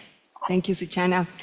Yeah, definitely interesting. And you were mentioning quite a lot of emphasis from the Thai government and from your policies on human capital development. And so I would like to now go to Natalia. You work on education, work with young women, and you have founded the organization Sisters of Code in Cambodia. Sisters of Code particularly empowers young women to pursue education and careers in technology and science. So thank you for being with us, Natalia. Please tell us more about Sisters of Code. What is it that you do? How do you work? And maybe also from your first-hand experience, how do you see the trend in terms of women in tech and STEM fields in particular? Thank you for the question. It's a big honor for me to represent Cambodia here on this stage. I have been living in Cambodia since 2015, so 9 years calling Cambodia my home. And Sisters of Code is a program that we have launched in 2019 to address the challenges that we have identified. According to the data that is available, that only 30% of Cambodian population is digitally literate, and not many schools are equipped with computer labs. STEM is not the favorite subject for girls to choose, and technology is even less. So you end up in a classroom with 30 students who are male and maybe 1 or 2 girls, which is not the situation I think we want to have. The technology field should not be the privilege of only one part of the population, and that's what we have decided to change, because we found that like the girls in Cambodia, they want to learn technology. We normally get 3 or even 4 times more applications that we can serve, because the program is at 0 cost for the students, and we provide free training for them. That is an after-school program where girls can come and study with us on the weekend, and to scale up the model across the country. And now we are working in 60 provinces. We have implemented an ambassador model. It's training trainers who are girls, like university students, who are trained to deliver our training programs in their communities, and that helped us to grow across the country quite well. Serving like 100 students, I think like every year it's around like 600 students would go through the program. And the goal is to get kind of the door open for the girls, because as you can see that at the present moment, they are not interested. And we have to do something around that. How can we make them interested in the field of STEM and technology? And the only way to do that is to show them it can be fun. If we talk about kids, we have to make sure that they enjoy it. We have to make sure that it's relevant for them, that they can see themselves in the shoes of a, scientist or a programmer, and they can understand it exists as a possibility, because for many of them, it's not even a choice. Based on our surveys and discussions with the girls, for many, it's like, I'm not sure I can do it. Is it for me? Can I learn it? So it's a lot of confidence and insecurity, therefore creating a space where they are supported, and that's why Sisters of Code exists, to give them this secure space.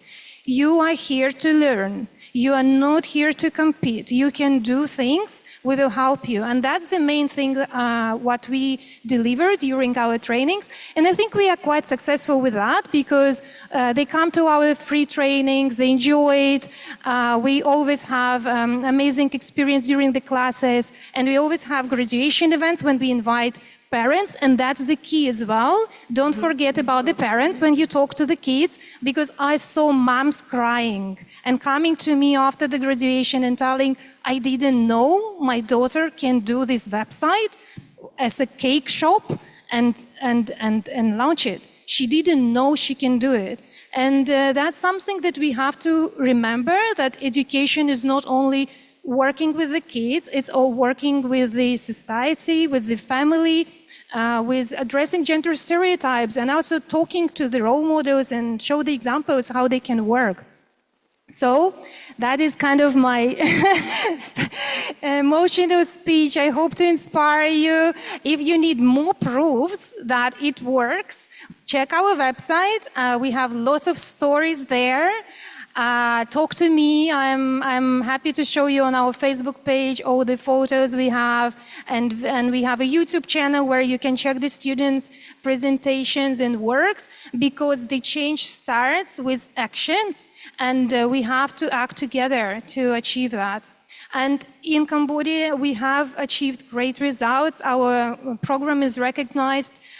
We are glad that the Ministry of Education, Youth and Sport is endorsing our program and helps us to connect with the schools where we can. But also I should admit that we do rely a lot on support from the donors, because we want to keep this program free of charge, so parents don't need to decide, do I need to invest into my daughter's education or maybe not? So then we tell them, no, it's free, like you can try. No obligations, and that works as well, especially in the developing countries where the resources are limited for the many families. So yeah, so that's our story from Cambodia. Thank you. Thanks, Natalia. Really, yeah, really an inspiring story, and I appreciate you highlighting the issue of accessibility, because that is a very big part of it. And I'm also very proud to let you know that we as ADB are collaborating with the government of Cambodia, with the Institute of Technology in Cambodia, and with Sisters of Code to bring girls to boot camps, coding boot camps, and the last one just happened recently, and we had 500 girls attending this as part of one of our projects. So thanks for that. Let us go now to one aspect that you mentioned when you give us this example of a girl that now can do the website, can help the family. So this aspect of diversity, I think, is super important when people from diverse backgrounds come and actually start using technology for their own needs and interest. So with that, I would like to ask Dr. Supriya Charan Siwat. Dr. Supriya, you are Director of Assistive Technology and Medical Devices Research Group at the National Electronics and Computer Technology Center in Thailand. You are also a champion for promoting more women in science and technology. I have read that you've been quoted by saying that you want to inspire other women, especially the younger generation, to come up with innovations to make a difference in our future society.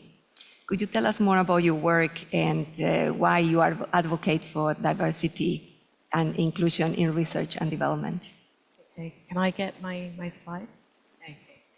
Right, so next slide, please. Sorry. So you can see this is the big picture of the work that I do. So it's about child nutrition and health management in school.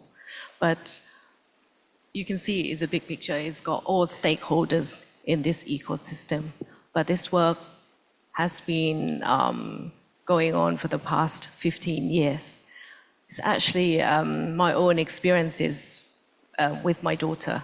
So 15 years ago, when my daughter was born, she was small for her age. So the first few years, she had to go to hospitals quite often, and also we had to track her growth and her daily food intakes.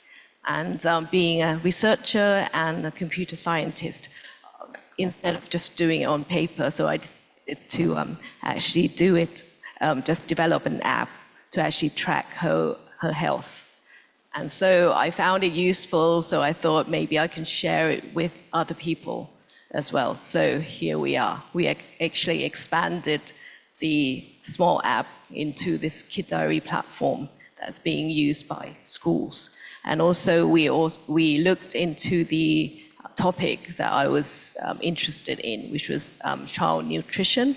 So at the moment we do Thai school lunch because in Thailand we have the national school lunch program where all preschoolers and primary students actually get milk and lunch provided for free.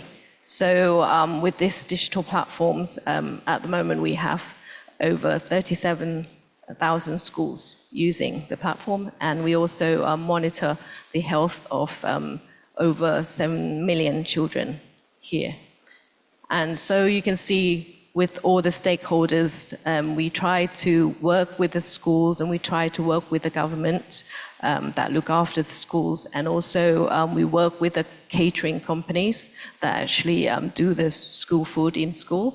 And we try to work with the local communities, and hopefully in the future we will feed in the ingredients, local ingredients into the school as well. And next, please. So here with Kid Diary platform, starting from the Parents app, so now it connects with the schools and also the hospitals. Next. And also we have, so this is what the Parents app look like. We can monitor the nutritional status and developmental milestones and also the vaccines. Next. And also the schools, we can actually connect. So whatever the parents actually input to the app, the schools can also see it, and it's the same, vice versa. And we can also do the monitoring and screening, and I will show you where AI comes into. And next, so with the school, we can actually show and share this with health professionals, and also connect with the parents and also the government as well. Next. So here we also integrate the data with the Ministry of Education and also the Ministry of Interior. So we look after about 80% of the schools in Thailand, and we also work with the Ministry of Health as well. Okay, next. And this is the hospital. Okay, next please. Okay, and similar. So you can have the growth, development, physical examinations, and also the feeding assessment. Next. And here is an example of the hospital that uses, it's the nurse station that's using our system. Next. And during the pandemic, COVID-19, we actually extended the Kid Diary platforms for the health professionals to actually use to assess the nutritional assessments to be able to calculate the dosage of the vaccines to children accurately. Next, please. And here we actually expanded even more with working with other ministries and also organizations and also the child health specialist, and we look into screening, Thai reading assessments, and we also have the hearing screening and dental screening as well. So here, once we have the big data of child health data, we actually use AI to actually detect and also detect any abnormalities in children. Okay, next please. And this is another one that I mentioned, that we have national Thai school lunch program here in Thailand. So next, please. So we want to see that if we let the schools plan quality meals, the children, the health depend. So the health of the children will depend on, what they eat. So the lunch is actually one of the main meals that the children actually get in school. And maybe that's the only meal that they get that day as well. So why is it so difficult? It's because we have different age groups, and different age groups actually require different nutritional requirements. And in Thailand, we have food diversity. So every regions have their own local food. And also we have constraint of the budgets as well. And so the solution would probably be just to put nutritionists in every school. But in Thailand, we have over 50,000 schools. So that's not possible. Next, please. So here, this is the platform that we have. So it can let the teachers actually plan the menus ahead and also analyze the nutritional content. Next, please. And calculates the ingredients and quantities so we can connect with the farmers or the catering companies to actually get hold of the ingredients in advance. Okay, next. And also here, so with my expertise, so we use AI as a nutritionist to generate a list of quality menus with, to make nutritious school lunch menus for all the kids in Thailand. Thank you. Thank you very much. Yeah, this is really impressive, actually, I must say. Can people download this, or is it only at the institutional level, or the kids do have, or people have the app and they download their information? You can download Kid Diary for parents, and you can actually look at the photos of the school meals online. Okay, yeah, really very impressive. And I take three things from these examples that you have provided. First of all, the importance of diversity really in bringing this solution, your own experience and your own needs brought to the technology that you are developing for the benefit of people who have the same needs. That would be impossible, actually, if you have only a certain type of people group doing these technologies. The large ecosystem that you also managed to put together, to create and to bring together through this work is also very impressive, and is something that Eleanor also discusses. And I see one of the questions already was mentioned in this, the digital ecosystems. And third, the efficiencies that you are actually achieving through the use of technology, in this case, AI as nutritionist. Thank you very much. I would like to now move to Achara Pomi. Achara, thank you for being with us today. You have founded a company, PAC Corporation, that leverages technology in support of the net zero transition. Also to reduce electricity costs. You have also been recently nominated as a finalist in the She Loves Tech Southeast Asia, so congratulations for that. Can you tell us more about PAC, how you are supporting the energy transition? And I'm also very interested in knowing how you are advancing and leading a tech startup as a female leader in this space. And what are your views on the situation of women leading these type of enterprises, startups in Thailand and the GMS region? Thank you very much. I'm Achara Pumi. I'm the founder and CEO of PAC Corporation. I'm the entrepreneur and very focusing on energy efficiency. Thank you very much for having me today. I'm from the private sector, have many challenges in my ventures. Would like to starting with this. I am in the family business with my father working in air conditioning business, and I am the big sister that have to come to the family business. And at the time, I try to figure out what kind of the business should be developed in the future for my family.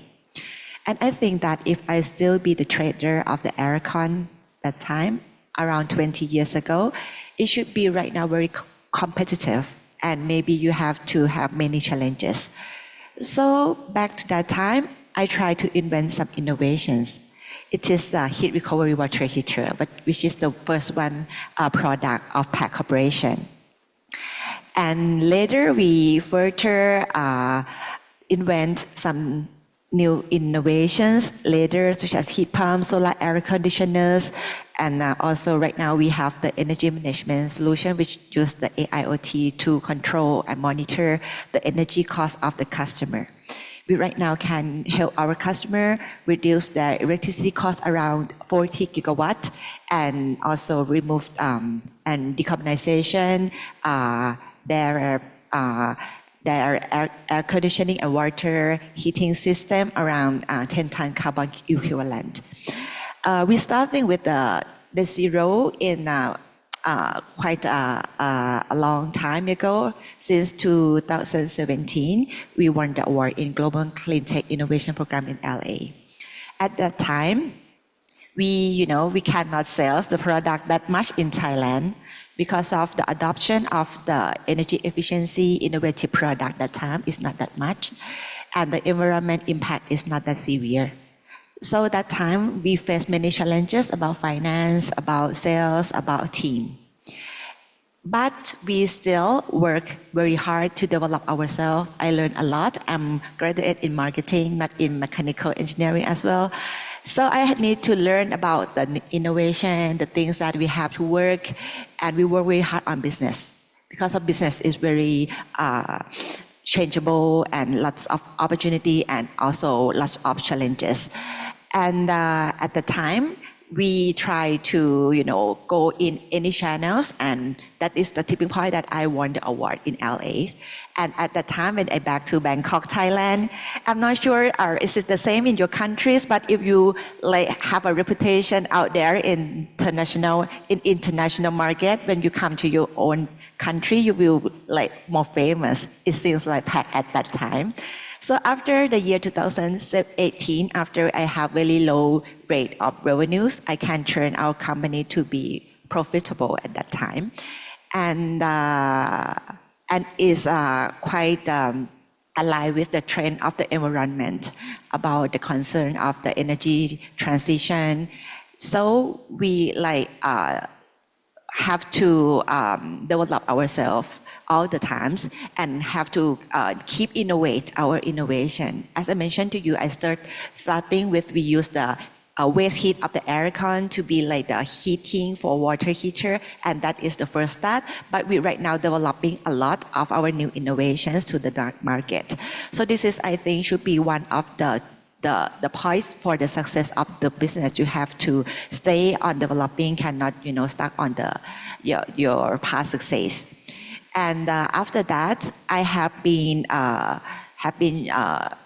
commercialized my product to many countries, such as Maldives. We have a lot of tourism industry, hospitality industry that is our main target customer, and it expand not only the business, but we can help the world to expand and reduce more net zero targets reachable.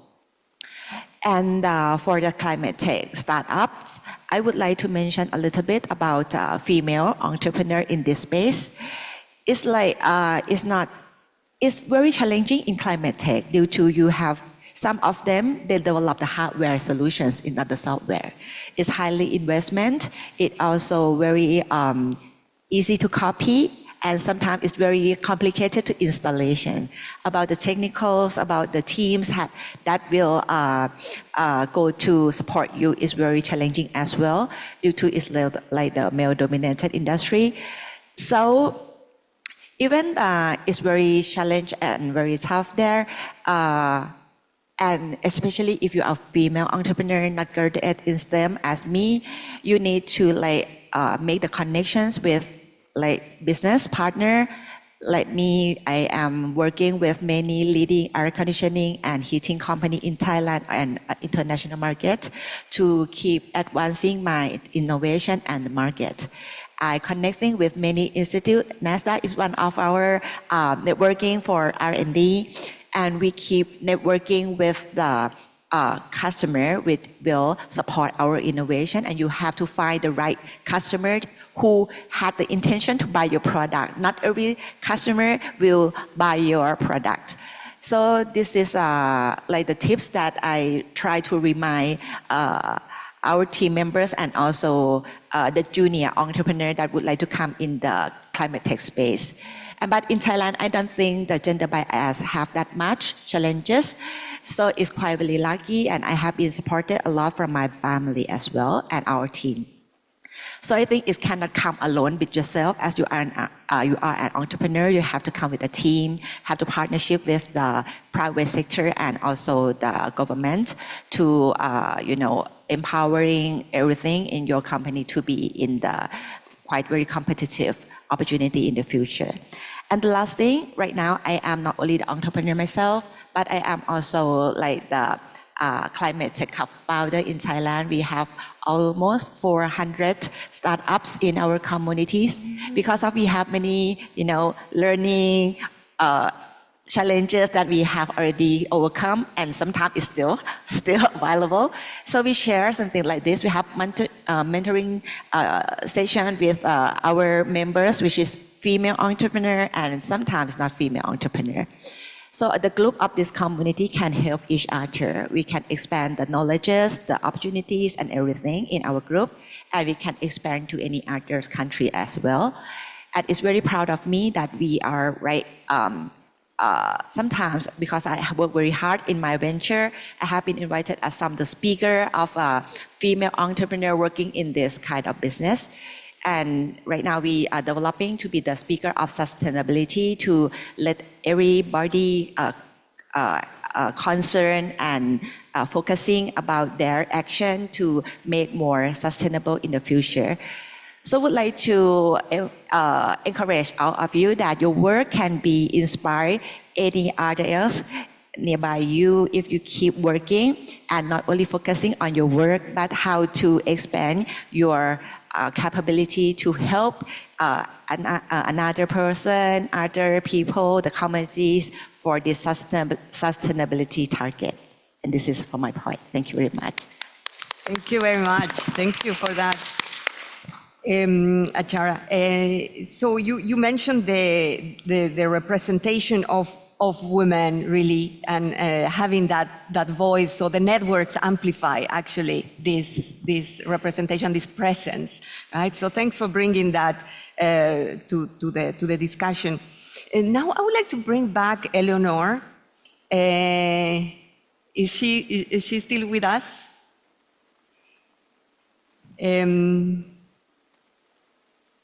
Is Eleanor still Yes, connected? I'm here. Yes, thank you. Eleanor, the panelists have been mentioning the importance of these ecosystems, these AI ecosystems. And so I wanted to ask you about this, but also to mention that Eleanor's work actually is quite interesting because she's trying to connect AI with the social impacts of gender equality, and specifically highlighting the challenges that women face balancing careers with caregiving responsibilities. Eleanor is a data scientist, and she has written, actually, she has a fantastic book that you can mention, Eleanor, please, because it's highly recommended. But she wrote in this book that it is to create code with a baby climbing up your back is really hard. So, Eleanor, could you tell us more about your research between the nexus, on the nexus between AI, gender equality, and your recent exploration also with the climate agenda, and how all these seemingly different aspects are connected? Well, thank you very much. And thank you for the plug for the book. I actually forgot about that line. So the book is called Gender Reboot, and it's published by Palgrave Macmillan, published it in 2023. And I wrote some personal stories in the book. It's a combination of an academic book, but with a little bit of narrative. And what you mention is a challenge that I face and that kind of caused me to go to write this in 2020 is because I was working as a data scientist, working on predicting natural disasters and the effects of a compound effect of COVID-19 and effects of the climate crisis. So this was something that we were doing with UN Humanitarian Affairs and also the World Bank. And I was working during the pandemic, and so I also had 2 children at home while I was doing that. And it really made me think about just some of the logistical barriers to participation in the tech sector, because as you can imagine, writing software and predictions is really hard to concentrate if you don't have childcare. And so something very simple like that could be a barrier to participating. In this case, I felt like it was starting to be a barrier to participating in the recovery for a major global challenge, the challenge of the pandemic. And so being additionally muted because there's no childcare available, which many women in the room and men in the room have of course faced during the pandemic. And so that's something that I thought about a lot, is that if we don't provide a framework and kind of support for women to really be free to work, particularly in kinds of work that are very taxing mentally, that can take a lot of time, that really require a lot of concentration, then it's just not possible to participate. And one of the things that we talked about in the past is that we're human beings, and everybody that has children want the best for their children. And so if there's not going to be any child care available, technology will not be a priority. The priority will always be taking care of children. And the same is for taking care of the elderly and any other kind of care work that women historically take the lead on. And so one of the main parts of ensuring that women can have a leadership role in technological development, it does come through supporting women in care work and also the redistribution of gender roles. So the more accepted it is that both men and women participate more openly and equitably in care responsibilities, then the more we can see these kinds of jobs open up and support all genders in participating in them. So that's one element. You mentioned also climate change and the kind of intersection between what we're talking about today and AI. Climate change is, of course, one of the greatest challenges that we're facing as humanity today. And so I think it's really important to harness this great enthusiasm that we have now on AI and digital technologies towards resolving some of the issues of climate change. And so for climate action, you can think about 3 different areas of work. One is prevention, so decarbonization, which the previous panelists talked about, increasing energy efficiency, those kinds of optimization challenges, which AI can be quite good at. And so that could potentially help reduce the climate change itself. Then we have mitigation. So mitigation is the reduction of the impact of climate crises themselves. So for example, being able to better predict natural disasters as they happen and prepare a response so that people are not affected in the same way as they currently are affected when there's larger and more important hurricanes or longer droughts or more damaging floods than there were in the past. And the last one is adaptation. So using AI to interpret maps and to figure out systems in which we would live with the effects of climate change in a variety of different ways. And so to kind of close this loop with gender is that we've talked a lot about diversity and inclusion, and I think in this panel, and I think the key message here is that in order to make digital technologies and including AI really appropriate for the general population, we need to have as diverse a group of people developing them. And so we saw this wonderful example of Kids Diary, for example, which I think makes a lot of sense that it was spearheaded by a woman because it's something that's very important for children. And in the case of climate change, the more we're able to empower women to develop AI tools and digital solutions to address climate change, the more of these kinds of broadly appropriate and interesting tools I think we will have. And in order to do that, I think that we really need to think about local AI system development. There's a lot of local AI development happening, including in the GMS region. And I think that supporting that even more and thinking about harnessing these local AI ecosystems, which include the private sector, local companies, academia, and government, and orienting them towards an inclusive climate action through strategic government policies and investments could have actually a really good positive effect. Thank you, Eleonore. Yeah, it's very, very interesting. And I think this aspect of the regional AI ecosystems have come throughout the conversation. But one of the areas that in which digitalization and now AI is really a game changer is for advancing gender equality and social inclusion in access to social financial services. Rosalia, you have found Bixi. This is an app focused on women's economic empowerment.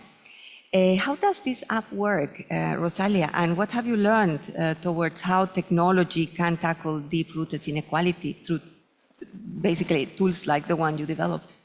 Thank you so much. And good morning, everybody. And thank you so much for this opportunity to talk about my favorite topic, Bixi and financial literacy. So maybe we can pull up some slides. Perfect. So Bixi is a financial application. You can download it. And we provide knowledge, network, and tools to empower women to start learning about their money and taking action. Those are really important things. And this is predicated on research that shows that women and men behave slightly differently when it comes to money. And so we have adapted the journey to really trigger women towards action. And we've done this successfully. So I want to focus today a little bit on how we have implemented this working with governments. But maybe I'll give a little bit of background on why I even started Bixi. So I started Bixi after working for over 10 years for the United Nations, and I was going from crisis to crisis, natural disasters all over the world, and I was really looking for transformative change because the people that were always disproportionately impacted were women and children. And for me, this really wasn't just a job, it was really personal. My mother was a Filipino migrant worker who migrated to the US, where she was subsequently diagnosed with terminal cancer when I was 4.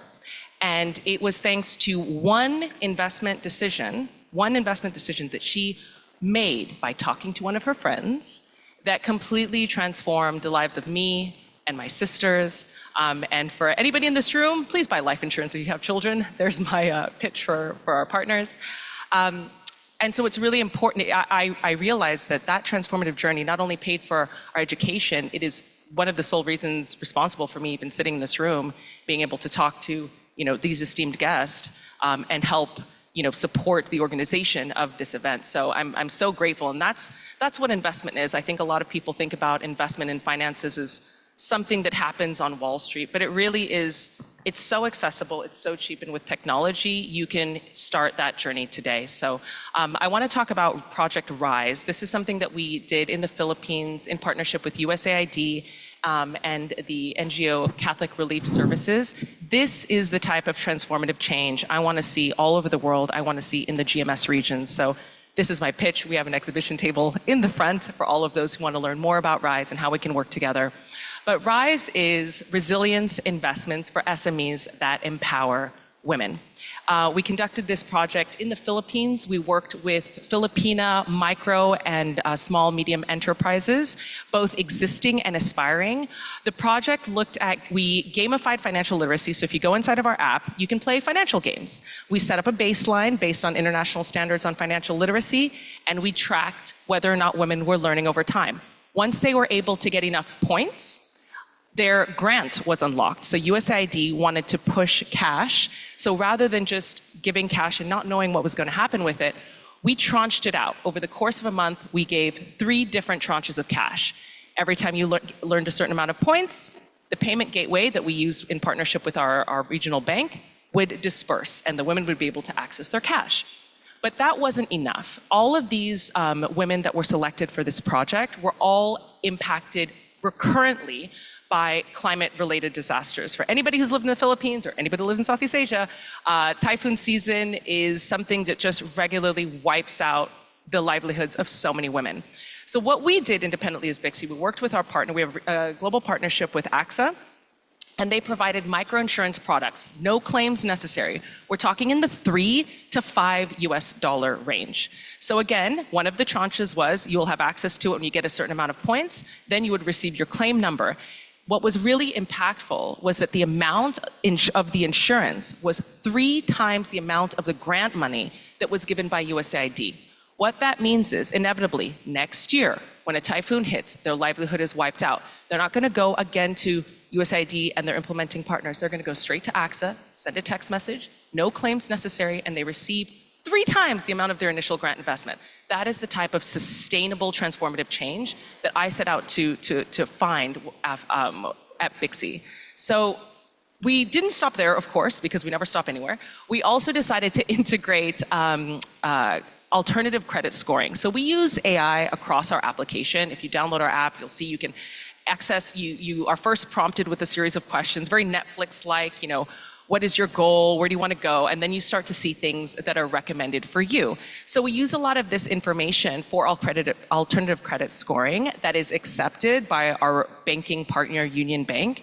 And then to make the project even more sustainable, after they got their grants and they got their insurance, those who wanted to keep performing well kept playing games, and when they got to a certain number, they would be automatically shortlisted for an SME loan from the bank, again, dispersed through the Bixi app. And we're tracking all of this. So we know, how are you performing? Are you increasing your financial literacy? Are you increasing your digital literacy? And all that was required was a smartphone and an internet connection. And fun fact, we just finished signing a partnership agreement. I just came back myself from a trip en route.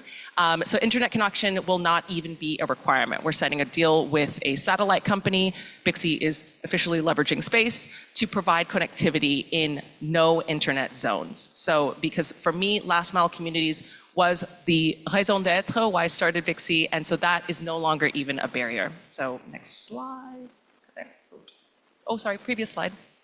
One more back, I think. Okay, so this is how RISE works in action. Step 1, we have an implementing partner. Any implementing partner, they give us a list. They say, I want to work with, these are the 10,000 women microcredit or micro businesses I want to work with. Great. We take that list, we upload it on our backlog system. And all of our partners have administrative rights. So they have a desktop admin version. So you can check in real time. There's no 1 month delay for an M&E report. You can check in real time the progress of your users. Step 2, they go into the Bixi app. We request users to start playing your games. Get your profile going, play your games, be engaged. Upon successful completion, the grant is unlocked. Step 3, key is partnerships. As we know, the ecosystem, this is the critical part. Technology is easy now. Anybody can build an app. But if you don't have the ecosystem, it doesn't really improve the lives of people. So we have the bank, regional banking license. We have the global insurance partner. We have other global investment partners. That's the marketplace. So first you get your knowledge, then you get your network, then you go into the marketplace and you find recommended for you, these are some micro investment products that you can have. And at the end of the line are women have access to much more dignified and safe solutions. So I just wanted to show some images from one of our RISE, Project RISE trainings. So a Bixi staff conducts training for trainers. Most of this is really intuitive. You know, I remember when we first proposed Project RISE, it was really radical and everybody said, nobody's gonna know how to use an app. Everybody knows, it is shocking, and we'll show you some of the impact stats. People know how to use an app. Women know how to use an app, especially when it comes to financial gains, their businesses, and that which is good for their families. So we do a training of trainers, and then the trainers go on and train everybody else, and no problem, now they're on the app, they're ready to go. And for us, the impact was amazing. So independent meal evaluation, we did not conduct this app. So we had kind of a DeFi component. So the gaming was tokens that were used. Everybody understood. 98% of the users within 1 hour of downloading the app were able to play the games, understand. The last 2% were able to do it within 3 hours. Again, we're tracking all of this in the background. And there was a small group, and some of my colleagues can remember them, who actually figured out how to hack the app.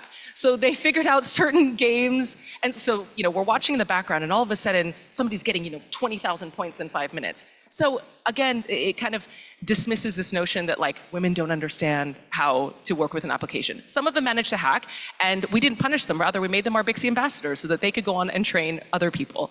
I think also really interesting was the financial readiness, 64% increase in financial literacy, and we use the GFLEX standards as the baseline.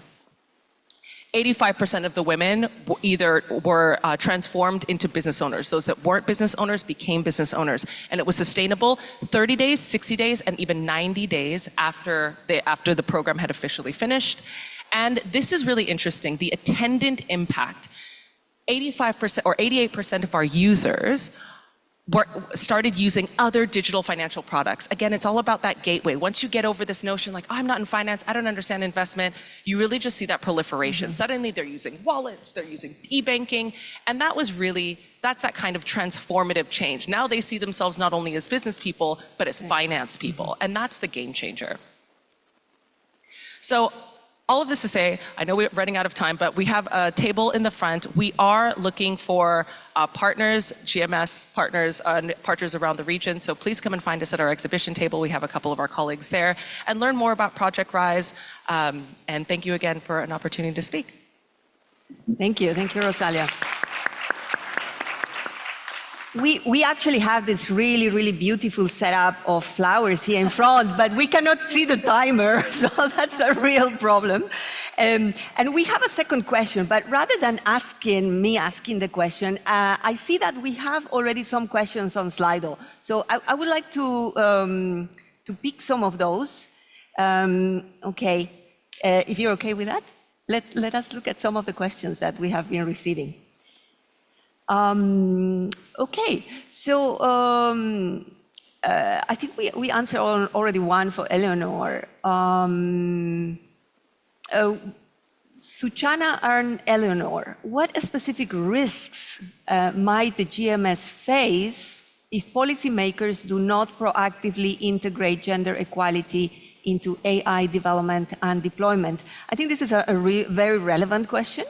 And Suchana, Eleanor, and anybody else who wants to come in. But Eleanor,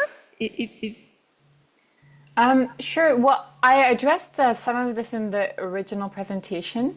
Yeah, the risks are kind of twofold. So very briefly to summarize, one is that the risks of AI to gender equality, so the discrimination and stereotyping in and of themselves could reverse some of the advances that we've made towards gender equality, because discriminatory AI could have an impact on the socioeconomic well-being of women by making them less able to access jobs or less able to access credit, for example. And stereotyping could also make it more challenging for women in the workforce, more difficult for women to want to participate in leadership and in technology development and so on. So that's one side of it. The other side is that if we don't address some of these challenges, we also really miss out for the women themselves and also for broader society on the economic opportunities. So having women participate means that they can have the opportunities themselves, but they can also develop, as we've seen in this amazing panel, really exciting and innovative technologies with a broader, for the broader good. And so those are the two categories of costs of ignoring gender equality in digitization. Thanks, Eleanor. Definitely a huge missed opportunity if we don't bring more voices into AI development. Suchana. I do agree with Eleanor, and as a government promoting agency, I have to say that DEPA is not a regulator, we're a promoter. So we're not in charge of creating like any policies, but I think as a promoting agency, we really do have to work with researchers, like different partners, academia, and use the information and try to push for the information so that policymakers or agency who's responsible for the policy, like AI policy, are aware of that. Probably have to work together.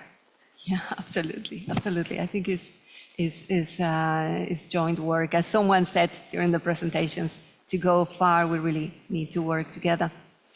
I'll ask the second question that has been voted. When it comes to developing AI solutions, how do we ensure that women and vulnerable groups are not left behind in the process? Anyone? Natalia, perhaps? Yeah, maybe I can share some ideas. I think, first of all, I'm actually very excited about AI development, and I'm very enthusiastic about it. I understand there are risks, and I do agree lots of discussions regarding ethical implementation and data quality and diversity should be definitely taken into consideration. But what I can see from the example of working with the students in Cambodia, I do see an opportunity because girls and young women, what I see, they are more inclined towards social and humanitarian subjects, where actually working like, and generative AI is natural language based. So it's kind of easier to adapt and start experimenting with generative AI tools without having a deep tech skills and knowledge. So it's kind of a good entry point for those like less interested maybe or less engaged groups to try using generative AI tools. There are challenges with the language barrier and also cultural aspects, because right now generative AI tools, honestly, like Western society culture-based, not taking into account like Southeast Asia cultural aspects as well as languages, and data is limited. Like I'm talking about Khmer language, for example, data is limited. So we have both like problems, but also opportunities if those could be applied correctly. And I see from our students, they are very excited. They want to learn. They're very curious.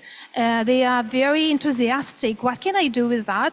And that is the key, because with AI, we can help them to spark creativity, help them to learn also critical thinking and problem-solving skills, be more mindful about the quality of the data, not creating e-waste, but thinking about what exactly am I doing, how is it helping, and kind of like focus on the AI adoption with like mindset of solutions development. So it has a lot of potential, but it should be like maybe it's on the shoulders of us, the educators, to think how can we implement that in the best way? Because I see students really want to do that, and I see girls try a lot of things themselves, and they are very enthusiastic about it. We hope to grow this kind of new generation of AI natives already, to be more focused on the solutions, understanding the risks and ethical applications, and give them opportunity to be creative.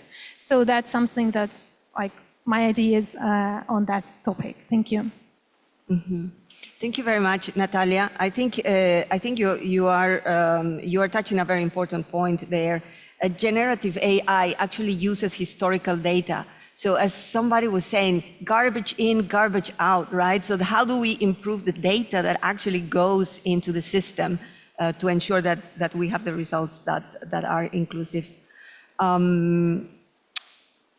Should we go for the other one is also one for Natalia. So maybe you want to start, but then we ask the panel to come in, please, with this question. And I think this was already mentioned somehow, but if you want to explore a bit further, on the impact that the gender gap in STEM has on the types of AI solutions being created. And I think that follows on what you were just saying. I think we already kind of discussed that. Like, if we don't have women represented, like, many things will be missed. We do have our own like struggles and worries, and I think this example of health app and like a nutrition app, and also like financial literacy, like, it's so relevant, not only like for Thailand but for any country. And totally, I don't see like. It's going to be a disaster if we don't do anything about it. Like, because we cannot exclude like half of the population. This is what we are trying to do in the education. Don't exclude. Give them opportunity to try and experiment. And girls want to be heard. They want to be noticed. They want to be like helping. One of the biggest, by the way, one of the biggest reason why girls want to do these solutions, because they say, I want to see something I can create myself. I can help my family, and that is like so natural for women to think about others. And in the world which we are living right now, with so many catastrophes happening in so many ways, like, I think compassionate attitude, this care, thinking about others, is the key to make our civilization go ahead. So that's why I think like we just don't have other choice. Thanks. I've been told that we have 5 minutes, so I want to use this for our last question. And because we have a diverse perspectives here, I would like to ask each one of you for your reflections and maybe some concrete ways forward from the perspective of that you bring forward, the government, civil society, businesses, startups, and research centers, and research, Eleonora. So maybe we start in the same way as we proceeded with the first question. I believe that we have to come up with something that's more gender focused, even though we already have different measures or supports from the government for everyone in Thailand already. To bridge the gender gap, probably have to come up with something more specific towards the gender. For example, like I had mentioned before, maybe the track to encourage and support the women startups, for example. Thank you very much. Natalia? I would like to share just like as final words that it's not like gender equality is not a women's struggle. It's like the whole society should be involved, and it's not about making any oppositions, but rather than helping us to cooperate and grow together. We do have to understand that women have some certain burdens and stereotypes that we are facing, and barriers that we have to overcome. They may be different for different countries. I was so happy to hear like Thailand is doing quite well with gender representation and technology. But I think since we are talking about Greater Mekong region, like identifying what are these unique barriers in each country and how to help the country to overcome those and support each other in sharing learning and knowledge is something that would be really helpful. So thank you for having this opportunity to share my opinion, and maybe it would also inspire others to think and take some actions. Thank you very much. Rosalia? I'm going to share a number that is very sad. So I mentioned that I am half Filipino. I'm also half Kenyan. And I am one of 73 Black women who has raised over $1 million in the world. It's terrible. And anybody, and I know there's so many amazing women in this room, entrepreneurs, you're nodding because it's not, that intersectionality just adds that extra layer. But women entrepreneurs, we are not funded. We are not funded. And we know what it takes to be a female entrepreneur. You don't just wake up one day, have a great idea, and then all of a sudden you're going to have a startup. One of my very close friends, who is an amazing exited female founder, she sold her company last year for $100 million. And she told me, listen, don't even think about quitting for the first 3 years. Don't even think about it. She's like, the first year, you're like, this is so fun. This is so great. The second year, everything's going to go wrong. Everything's going to go wrong. And then no one's going to call you back. And you're going to sit there. And that's the desert where your faith in yourself, your faith in your product, and the faith in what you're contributing is really tested. And she told me the day after your third year, ringing off the hook. And I can't believe how absolutely accurate she was. But what she left out was who's going to subsidize those 3 years to hang on. So I don't want this to just be the startup game, the business game, the entrepreneurial game, the realm of the wealthy. That's going to exclude so many people. And all that mass market is excluded because the wealthy can't always attend to the rest of our needs. So who is going to subsidize that first 3 years, the hard yard, to make sure that you can do what is necessary to build the knowledge, make everything break, build that network, the ecosystem, because none of that happens overnight. So I would say absolutely my call to action is, and I have read the report, and there is a lot of focus on, adding this investment to female entrepreneurs, but it is so critical. I just want everybody to think about it in terms of who's subsidizing those first 3 years. And if it's us alone, then maybe we'll be one of 75, or across Asia, one of 100 who raise over $1 million. But I hope that number changes significantly in the very near future.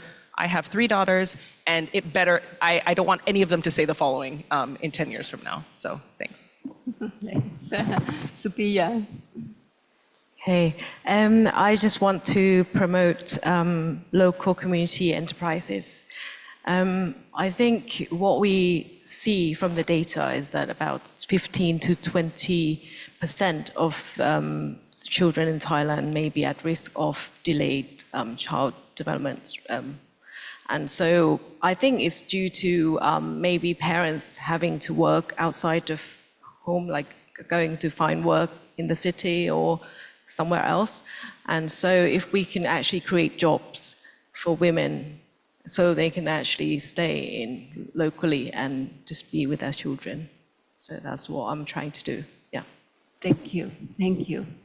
And for me as the business, I think that we would like to active empower the women entrepreneur to get into the business, especially in climate tech, due to I think that they have lots of opportunities, and we would like to create the capability buildings and also community buildings to this female entrepreneur. Due to we would like to share, we would like to support. We have a lot of network, and I think we can help together to grow. And another thing is about the policy in the company itself. Is it possible to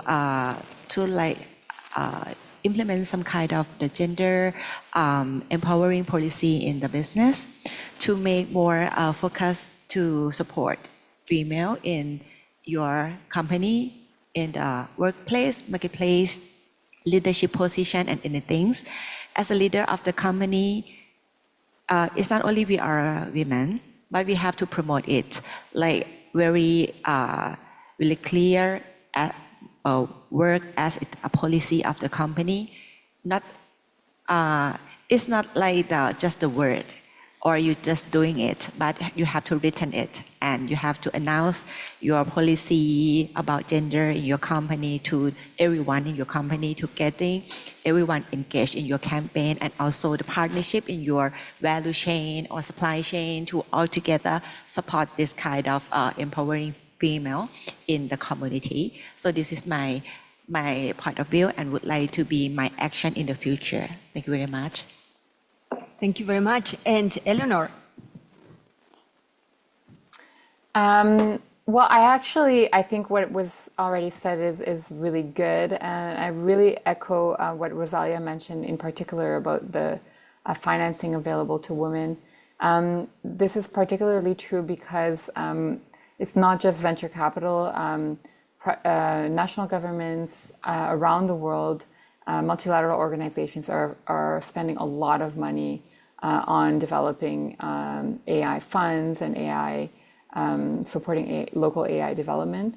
I'm from Canada, and the Canadian government spend enormous volumes of money on the country's AI development, and still there's really single digits in terms of women-led organizations. And this idea of the gap, so having to go through poverty to really be able to develop important apps is a real problem. And so I think really thinking that through and making sure that we address this kind of homogenous, very small group of people that currently around the world are accessing AI capital.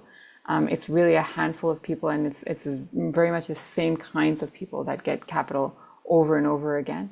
And they have a very narrow perspective. And so I would really also stick to that and hope that we can really diversify the pool of funders in the future. Thank you very much, Eleanor. I think we all agree AI is powerful. AI is rapidly, post ChatGPT is really everywhere and is just growing. So it's an urgent agenda for gender equality. And thank you to our panelists for their insightful stories and remarks, and for your thoughtful remarks throughout this conversation. And thank you very much to our audience for your questions. So please, a round of applause for our panelists. Thank you very much. Thank you very much as well, Veronica, for moderating that truly insightful panel indeed. And we are just a few minutes away from our lunch break, but I would like to introduce to the stage some of the exhibitors whose tables you may have seen outside. Their businesses work in different ways to support women's and community empowerment in a sustainable way. So please may I invite back to the stage Rosalia Gito from Bixi, Adrian Mangal from Fambear, Kun Prem Ruthai To Serm Kit from Harmony at Hoi Lian Home Eco Lodge, Kun Thanida Don Tanyapon Prapakop from Ira Cosmetics, Kun Teresa Bongsatian from Jwa Period Care, Kun Chanisha Cham Prasit from Fang Thailand Factory, Kun Thanyathorn Chat Laong from Chu Green, Kun Chan Peng Sibila from Lao Disabled Women's Development Center, Kun Vina Traipop Si Sakun from Redeco, and Kun Duangporn Onwan from Oja Crafts. Thank you, and we have a good round of applause. Let's stand in front of the table, please. These are some of our entrepreneurs that have some tables outside. Again, if you have not yet managed to visit them, please do so during the breaks, during the lunch break coming up. Maybe support them with a purchase. But we're going to be hearing from each of them very quickly. Rosalia, we've heard quite a fair bit already, so we would like to start with Kun Adrian from Fambear. If you'll just give us an elevator pitch really quickly, 1 minute each, just what you're doing. Do we have a microphone? And yeah, how we can help. Right. Hi, everyone. My name is Adrian. I'm a parent. I'm the co-founder of Fambear. We're based in Bangkok, Thailand. Fambear is an easy-to-use care app that connects busy families with verified caregivers. So vetted nannies, tutors, maids, senior caregivers, and services for special needs we provide. I'd like to thank the ADB team, the UN Women's team, and the Thai government for the opportunity to be here with you today. Thank you. Thank you so much. So needed. สวัสดีค่ะ It's a pleasure to welcome you to Harmony at Hoi Lan Home Eco Lodge. You are happy, healthy, healing home with heart. Our charming guest houses are 30 minutes from Chiang Mai in traditional village, surrounded by peaceful hills and forest. Our guest house are built 95% from reclaimed wood. We are solar powered with sustainable water, and waste management. And we decorate our guest house with handicraft made by the local people. You can stay, chill out, relax, or you can do a lot of low carbon activity with the community in our village. There's a lot of activity to do there. And Harmony celebrate our mission for gender equality and mindful travel with with low carbon footprint. So we will have a very special offer for you just for this event. If you would like and interested to come and stay with me in this event, you will get a very special rate. Thank you to ADB. Thank you very much. Thank you. Sawadika. Hello, everyone. My name is May from IRA Natural Products. IRA was born with the blend of passion of Thai herbal ingredients and sustainability. We believe in Thai herbal ingredient according to Thai traditional medicine, which has a lot of benefit to lips, skin, and health. So our RD team and Thai herbalists work very hard to find a way not to destroy the pureness and naturalness of the Thai herbal ingredients to put in our products, and we don't put any chemical in our products either. Besides being gentle to the sensitive skin, we are very gentle to the environment also, because we use 100% biodegradable packaging to refillable packaging, because we believe to give back to the nature as much as we have taken. So we try to make everything sustain in our brand. Thank you. Hello, good morning, everyone. Thank you for all the organization for this opportunity. My name is Teresa Pongsatian. I'm the founder of Joy, a menstrual cup company. I started Joy when I first became aware of the problem of period poverty, which is where many girls and women, not just in Thailand, but across the world, do not have the access to menstrual products like pads and tampons. And as a result, they have to miss schools or work during that period. And I strongly believe that this tiny little product could be the best solution to this problem, because this menstrual cup is made from medical grade silicone. So it's 100% safe for our body, and it's also reusable for up to 10 years. So it's a very economical and sustainable solution. And so if you're interested to learn more about this period cup or sponsored our social impact program, where we provide these menstrual cups as well as education in sexual health and reproductive health to girls and women in Thailand and in Asia, please come by our booth and we hope to see you there. Thank you. Hi everyone, I'm Shanisha from Phang Thai. I'm also here with our founder. We have a booth outside. I'll be speaking later on the panel to tell more of our story, but basically we are rice straw pulp producers for the industrial use. And so in our booth outside today, obviously we don't have pulp because it's a raw material, but we have some rice straw paper products outside. So I hope you'll check out our exhibition, and I'll talk to you all again after lunch. Hi everyone, thank you for having us. My name is Pear, I'm from Chill Green. I'm a snacker, but we believe that snacking can create something better for the people who make the food and the planet where our food is made, especially nowadays when a lot of our food is heavily processed and industrially made. We still believe that the best food comes from people, from nature. And so through the company, we hope to create snacks that are better for the health of the people who eat it, for the health of the people who make it, and also for the planet where our food is grown.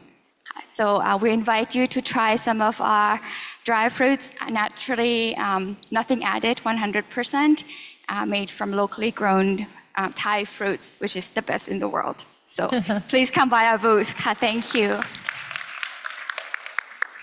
สวัสดีค่ะ Special needs individuals, those with intellectual disabilities, slow learning and autism often face barrier in finding work despite receiving higher education. Society lack of understanding of their behavior. As to these challenges, Oja Craft, a social enterprise from Chiang Mai, empowers special individuals by providing them with independent career through their unique handmade product. Using naturally dyed cotton and rope, these artisans, along with their family, showcase their talent, proving that when given the opportunity, they can thrive and contribute to society.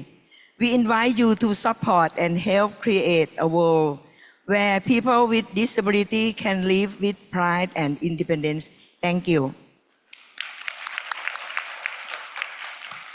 Good morning, everybody. Thank you for having Rideco here. My name is Vinat. I'm come from the Rideco. I'm a network from the Harmony at Hoi Lan. And our product is a handicap from the recycled, from repurposed phone book, magazine, and lottery ticket. Don't leave it. Even you never get luck from them, okay? And our product is made from the Thai artisan and in Thailand under the principle of the fair trade. And our upcycle product is a semi-water resistant, but should not be left in the water for a long period. Thank you. Thank you so much. Hello, good morning. I'm Chanting from Laos. We provide vocational training to women with disability, and we have so many products from their graduates. And we have so many women from ethnic group. We make a product together. That is our product, friendly product. We have so many products from recycled product, seal or sell from banana trade, and we have a recycle from newspaper, and we have so many things product outside. Please visit our product outside. Yes, thank you very much to support. Thank you. Thank you so much to all of our incredible entrepreneurs, innovators. I'm making notes about what to buy and where to stay very much. One more round of applause for everyone. Thank you. Don't forget to stop by their booths and have a chat with them, see how you can support them as well. And I think it is time for lunch, everyone. So please make your ways down to the 5th floor. May I ask you please to not take the elevators and take the escalators, which are just outside those doors. You should have already a lunch coupon. If you don't, you can make sure to get your coupon at the registration table. We have 1 hour for lunch. Please, can you be back by your seats at 1:10? Thank you so much. Enjoy your meal. Okay.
Good afternoon, ladies and gentlemen. I hope you had a nice lunch. I just wanted to kind of make an announcement for anybody who's still lingering outside that we are going to be starting our afternoon session as soon as everyone takes their seats. I think we're ready to go.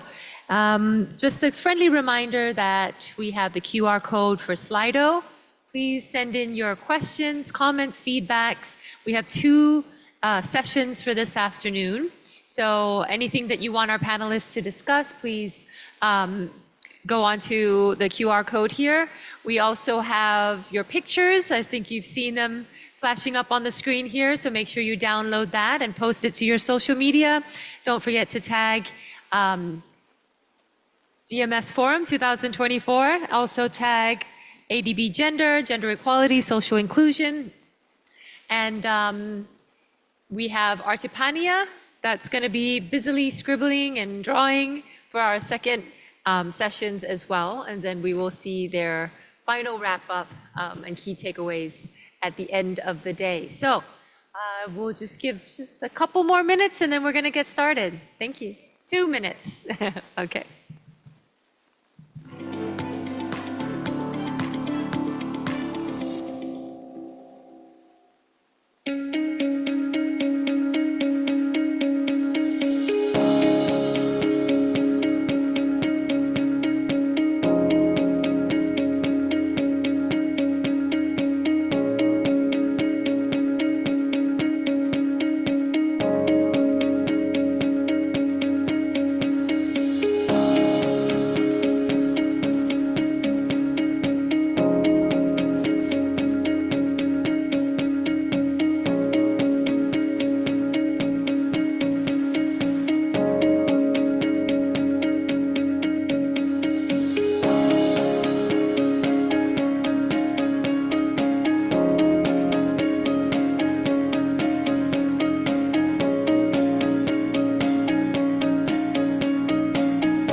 Ladies and gentlemen, welcome back to GMS Gender Forum for the afternoon session. I trust everyone's had a nice lunch.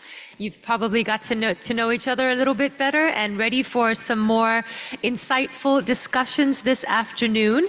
To set the stage for the second session, featuring women as drivers of innovation in response to climate change in the GMS, we will now welcome to the stage Mr. Sopiet Song, Deputy Executive Director at the Cambodia Development Resource Institute. Dr. Sopiek is in charge of research at CDRI, where he has led policy research projects on innovation and STEM education, workforce development, employer engagement in education and training, and inclusive technological transformation. Dr. Sopiek will share with us the findings of CDRI's research supported by ADB on girls and STEM, as well as women-owned green businesses in Cambodia. Please welcome Dr. Sopiek.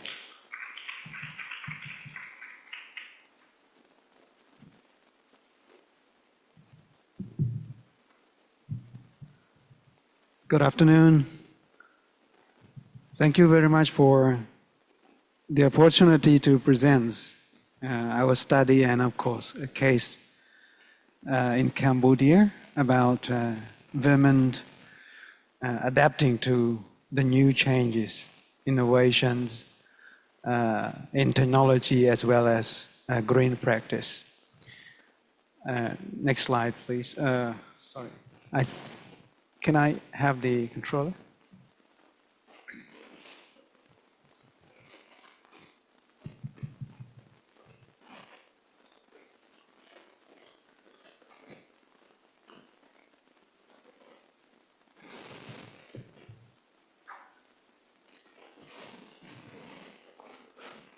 Okay, I would start with here the gendered fights against climate change in scientific community. It's here gender equality at the Intergovernmental Panel on Climate Change, IPCC. And we look at the paper published index at the IPCC, we can see that in the 20 years 30 years period, we see that the number of women authors increased from 8% to 30%. Well, that is a sizable increase, right? But then we can also see skewed gender balance on both sides of innovations. Both are innovation here, I mean, at the innovator level and adopter level. At the innovator stage here refer to more like pre-entry to the world of work, and then in the employment, in the business world as adopters. So at the innovations stage, we see that women are less likely to study and work in STEM fields. And when they are in the job market as employee entrepreneurs, we see that female-led firms are less likely to use technology. Well, this is from the study. So our study look at what hinders women from innovations, and how to encourage women to drive and adopt innovation to tackle climate issues. Yeah, that's the key question I will address in my study about, bringing up the case of Cambodia. So before entry to the job market,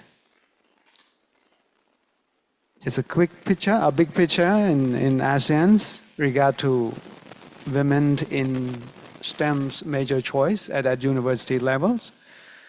We see that 20% female graduate and 40% male graduates in STEM areas. In Cambodia, it's a bit lower. Yeah. Males graduate in STEMs, 32%, and female graduate in STEMs areas, 16%. Yeah, but the difference is about the same, 2 times males graduate in STEM areas, comparing to female. And then when they move to STEM careers, the pipeline is also leaky. Women are less likely to work in STEM fields after obtaining STEM degrees. They're also more likely to leave STEM careers, even though they land in the jobs.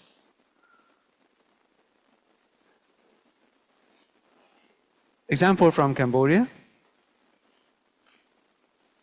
Yeah, for example, in the engineering major only, 23% men, and then 5% are women. And what are the barriers to, into these STEM majors at university? For both groups, men and women, we see that, information access and urban and rural areas play roles. And what makes the difference between the two groups is influence of parents and career concerns. Yeah, women are more concerned about their prospective careers, and parents' voice, matters more for women, for girls than boys.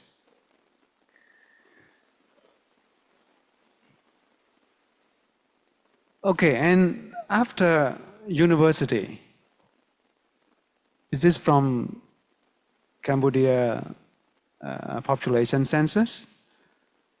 We see that,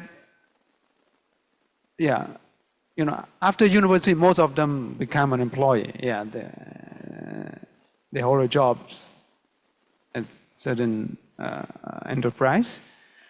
But we see that women are more likely to be unpaid family workers.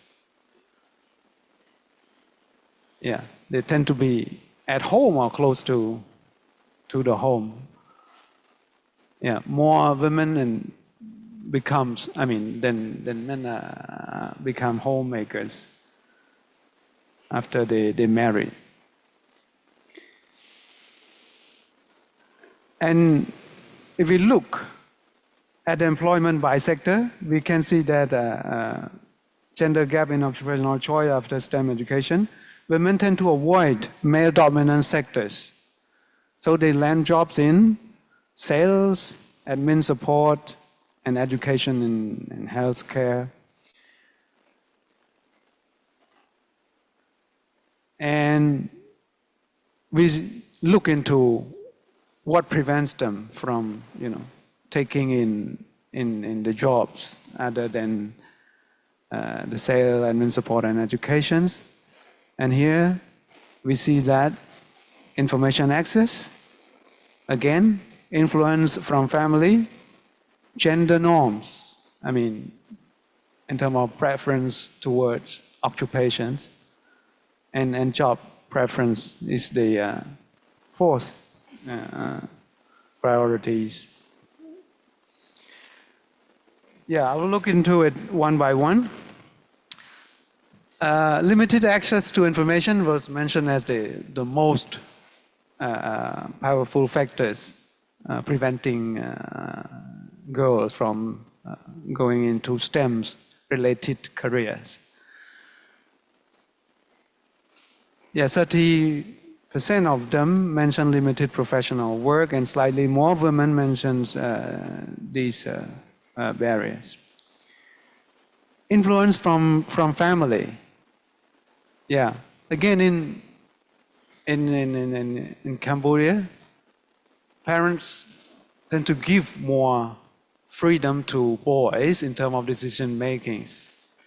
The major at university they choose to study, and the occupations, the career they want to take is their own choice. But for girls,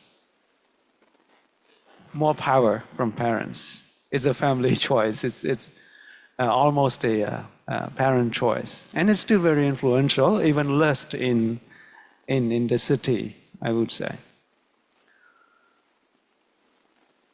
Yeah, job preference and workplace characteristic. We see that men and women apparently about different factors. Men put more emphasis on personal growth and time and flexibility, while women on family advice, commuting safety, and social impact. Yeah, I think the safety as well as family advice play very important roles. And lack of respect, limited opportunity for career promotions, and wage gap are also preventing women from pursuing STEM careers. And gender norms in terms of domestic responsibilities. Girls are expected to to be more engaged in domestic work, while men are expected to go out and earn, so get away from homes. Yeah. And when they go into the job markets as employees, as entrepreneurs, I will skip these 2 slides. And this is from our survey of 400 firms in Cambodia, micro, small, and a few mediums, of course not large companies. So we expect that the technological adaptation is very low, especially for micro, 1 to 5 persons company firms. And we see here so overall limited across firm size. In particular, sales methods mostly dependent on in-person sales. So we see here more adaptations. If the company is bigger and in medium size, the difference between by size of company in digital technology use, we can see in admin, planning, and qualities. Gap is highest in admin and planning. And internet connection and digital devices are also limited among micro and small companies. And what are the barriers? Again, information access. And in addition to that, we can see skills and knowledge, lack of skills and knowledge, norm and aspirations, and one more thing is financial access. It's also reported by women micro entrepreneurs.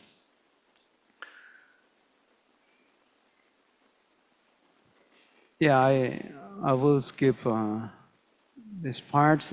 Limited financial access, I just want to connect a bit to the previous discussions.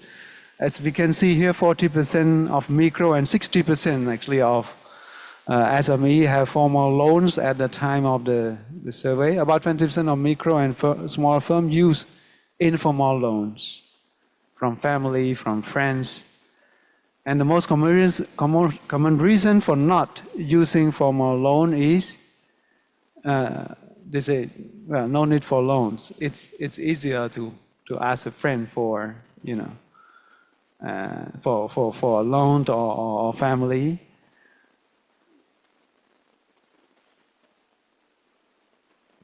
Okay, and almost to the last point of my presentations with regard to green practice used by firms. Again, this is in our survey with 400 micro and small firms in Cambodia. We asked them what are the green practice that they adopt in operating their business. We see similar patterns across firm size. Simple practices are widely used. Even micro enterprise, they try to avoid using plastics, save electricity and water, and reduce waste. But relatively limited practice in advanced approach to green business. And key barriers to the green practice adoption include information access, uncertain benefits, and owners' attitudes. Yeah, uncertain, I will pick up just a few points as we are running out of time. Uncertain economic benefits, yeah, low probability and consumers, little interest are commonly mentioned, and 57% of firm owners identify this as a barrier to adoptions, regardless of size. Actually, most of the owners, small firm owner, perceive that adopting to technology and green practice are costly, and then they are not convinced of the benefits. So, I mean, again, coming back to the informations, access to information needs and more, you know, learning is important. And owners' attitude to climate, and we see that owners who are willing to contribute a small portions of their revenue to green practice are more likely to adopt green practice or to in their operations. Okay, so I just like to again conclude here different barriers from at university in choosing STEMs related projects, and then moving on to STEM careers, and then when they are in the world of work, barriers to adopting technology as well as green practice. And our common threads that bind all of this barrier is information access. So the roles of you know, campaign to have campaign and roles models in the world of work, and sharing information and learning from peers, entrepreneurs about the new practice, as well as about digital technology, information is crucially important. And because of these actually digital transformations and green practices, at least to Cambodia, is quite immature in its infancies yet. I think information and data that we need to build and share with women, entrepreneurs, and people in general are very important. I'll stop now and looking forward to the discussions. Thank you.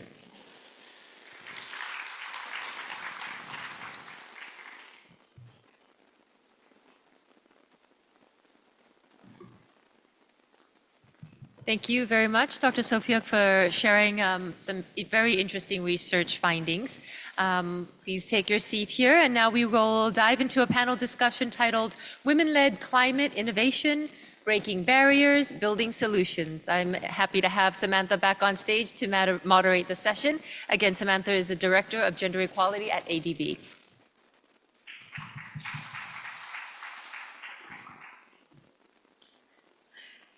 Thank you very much. I am audible. This is great. So we're having a little bit of a logistical transition here, but while that's happening, can I please invite the panelists to join me up here on stage?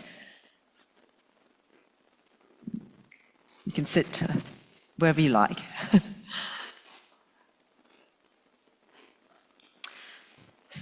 So while they're taking their seats, I am cognizant that this is the after lunch session where people might all be digesting. So we'll try to make this very interesting and engaging for you so you don't feel a bit like you want to have a siesta.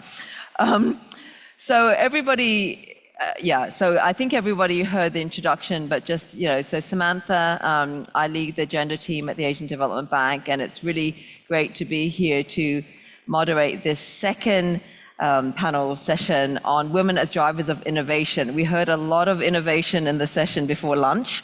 So this one, we're zooming in on applying that to really the climate challenges that we have in the region. And we know that women are very much part of the solution, whether we're talking about climate change adaptation or mitigation. So we're going to be analyzing in this session how existing policies on gender and climate change in the GMS region affects the green transition, sustainable business practices, and women's engagement across these areas, both in terms of what are some of the supportive interventions that can be made, as well as the obstacles. We will zoom in on women as female owners of green businesses. We talked about some of the challenges of women in business generally in the session before lunch in the digital space. We'll be cross-transferring that kind of thinking to the green sector. And then we'll also gain some insights on emerging initiatives, opportunities, and forward-looking strategies to elevate women's leadership in driving sustainable solutions for climate mitigation and adaptation. So I'm not going to waste any more time here. We're going to delve straight into the panel discussion. So we have just under an hour, and we'll have a bit of a conversation with panelists around me, and we will also have someone joining us online, and I will introduce them each in turn. But please do keep the questions coming on Slido so we can take them as we go. So first, I'm going to try to face everybody I'm talking to. So first, it's a real pleasure to have Katerina here with us. Katerina Maloney is the lead gender, finance, and climate advisor for an organization called Connecting Founders.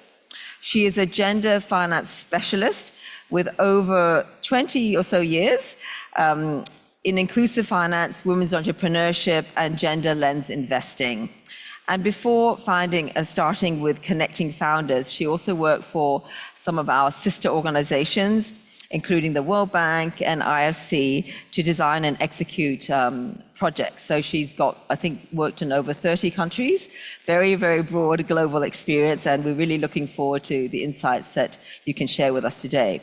So maybe just to start with, if we take your expertise as a gender finance and climate advisor, how are you in this capacity driving climate action with the gender lens through the investment and fostering of businesses in the region, particularly in GMS countries?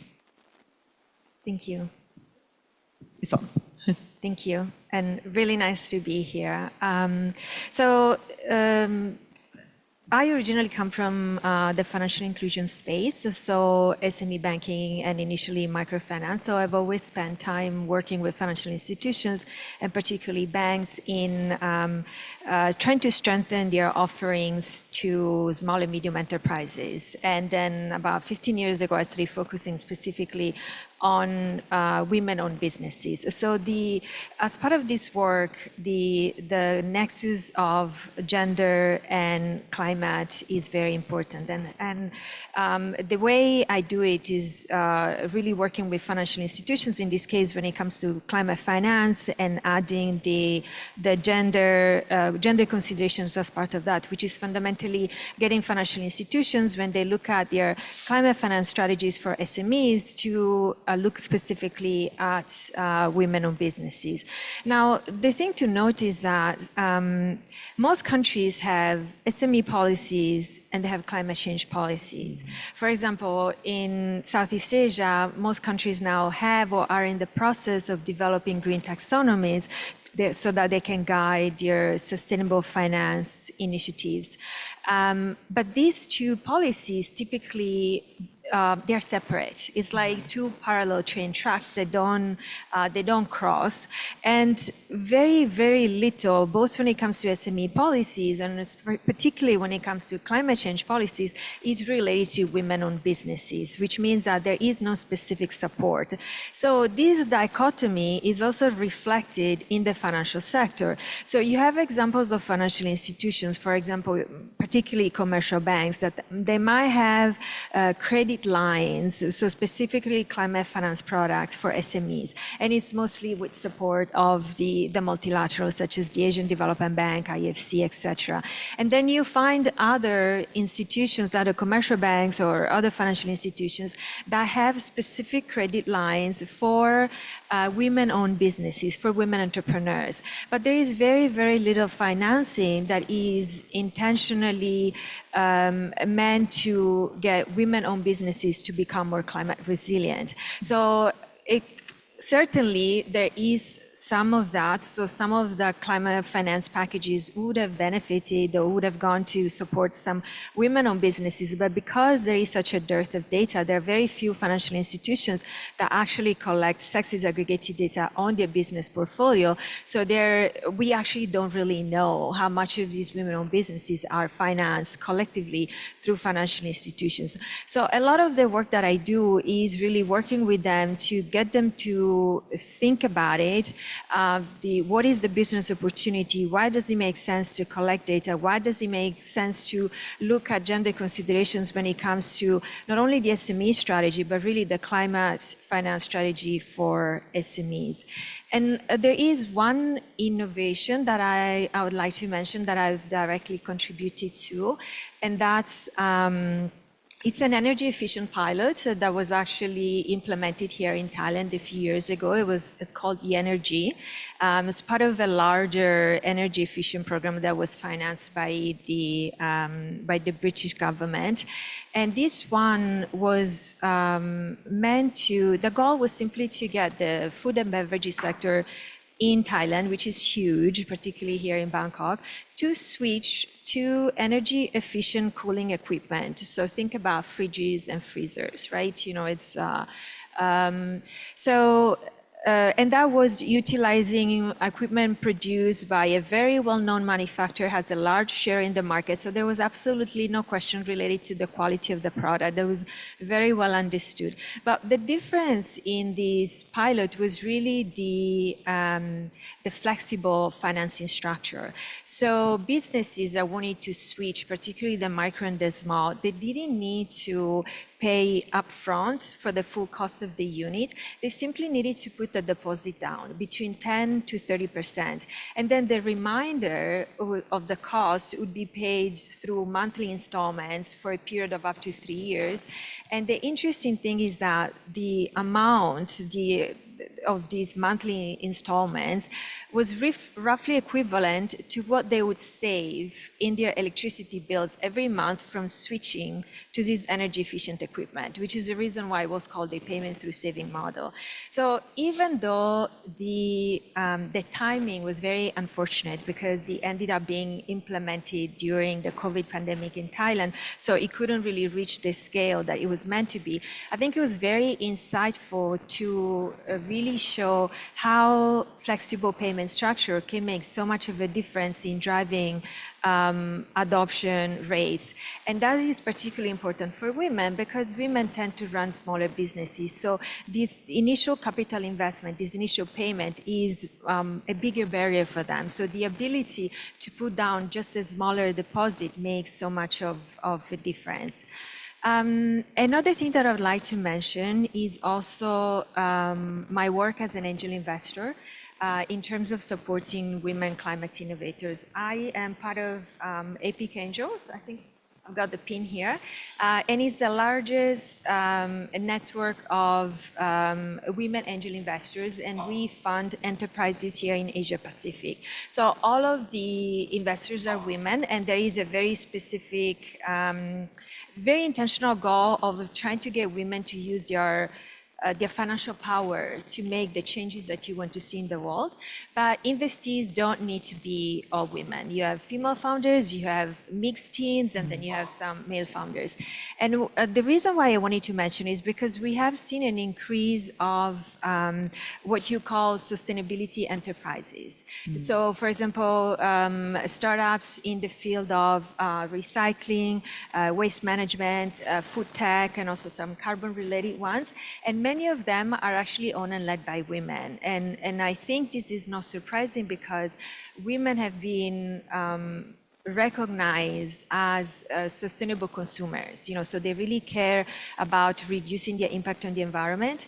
And female founders, so women entrepreneurs, because they tend to have more women in their customer base, also they have a much stronger incentive to be very conscious in terms of where they source their product from, and then be careful about their waste, just really reducing the impact on the environment. And so we see a lot also, waste management is not only in terms of plastic waste, which is of course a very large issue in many Southeast Asian countries, but it's also other types of waste, such as agricultural waste, and they're really using technology to increase efficiency among many value chains.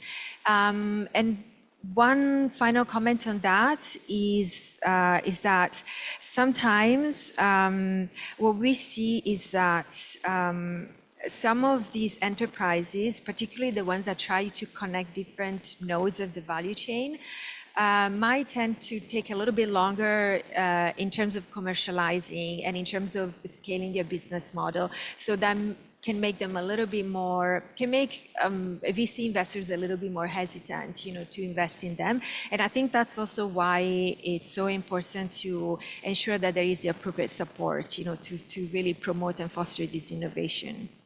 I'll stop here.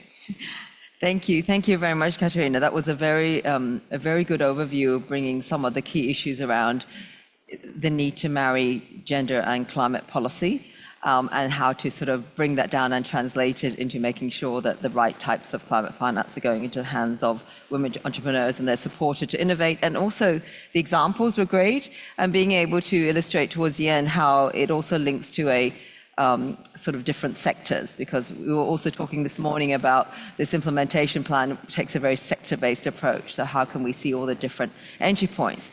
So that's a really good segue to transitioning to talking to our second speaker, Wei Xuan, who is going to represent infrastructure sectors for us, and particularly the transport sector. So Wei Xuan is an economic affairs officer with the Transport Research and Policy section of the Transport Division at UN ESCAP, here based in Bangkok. And before joining ESCAP relatively recently, she worked as an advisor to the Secretary General on sustainable transport and global outreach at the International Transport Forum at the OECD. And ADB had the benefit of dealing with her in both capacities on this topic. She's also a member of the Scientific Committee of the World Conference on Transport Research Society and co-chairs the Special Interest Group on Transport and Climate Change.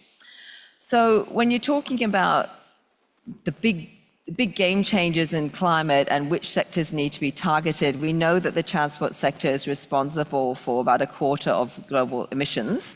And so we really need to focus on what we can change in that sector, but we also need to think about how we can take a gender inclusive perspective when we're decarbonizing transport.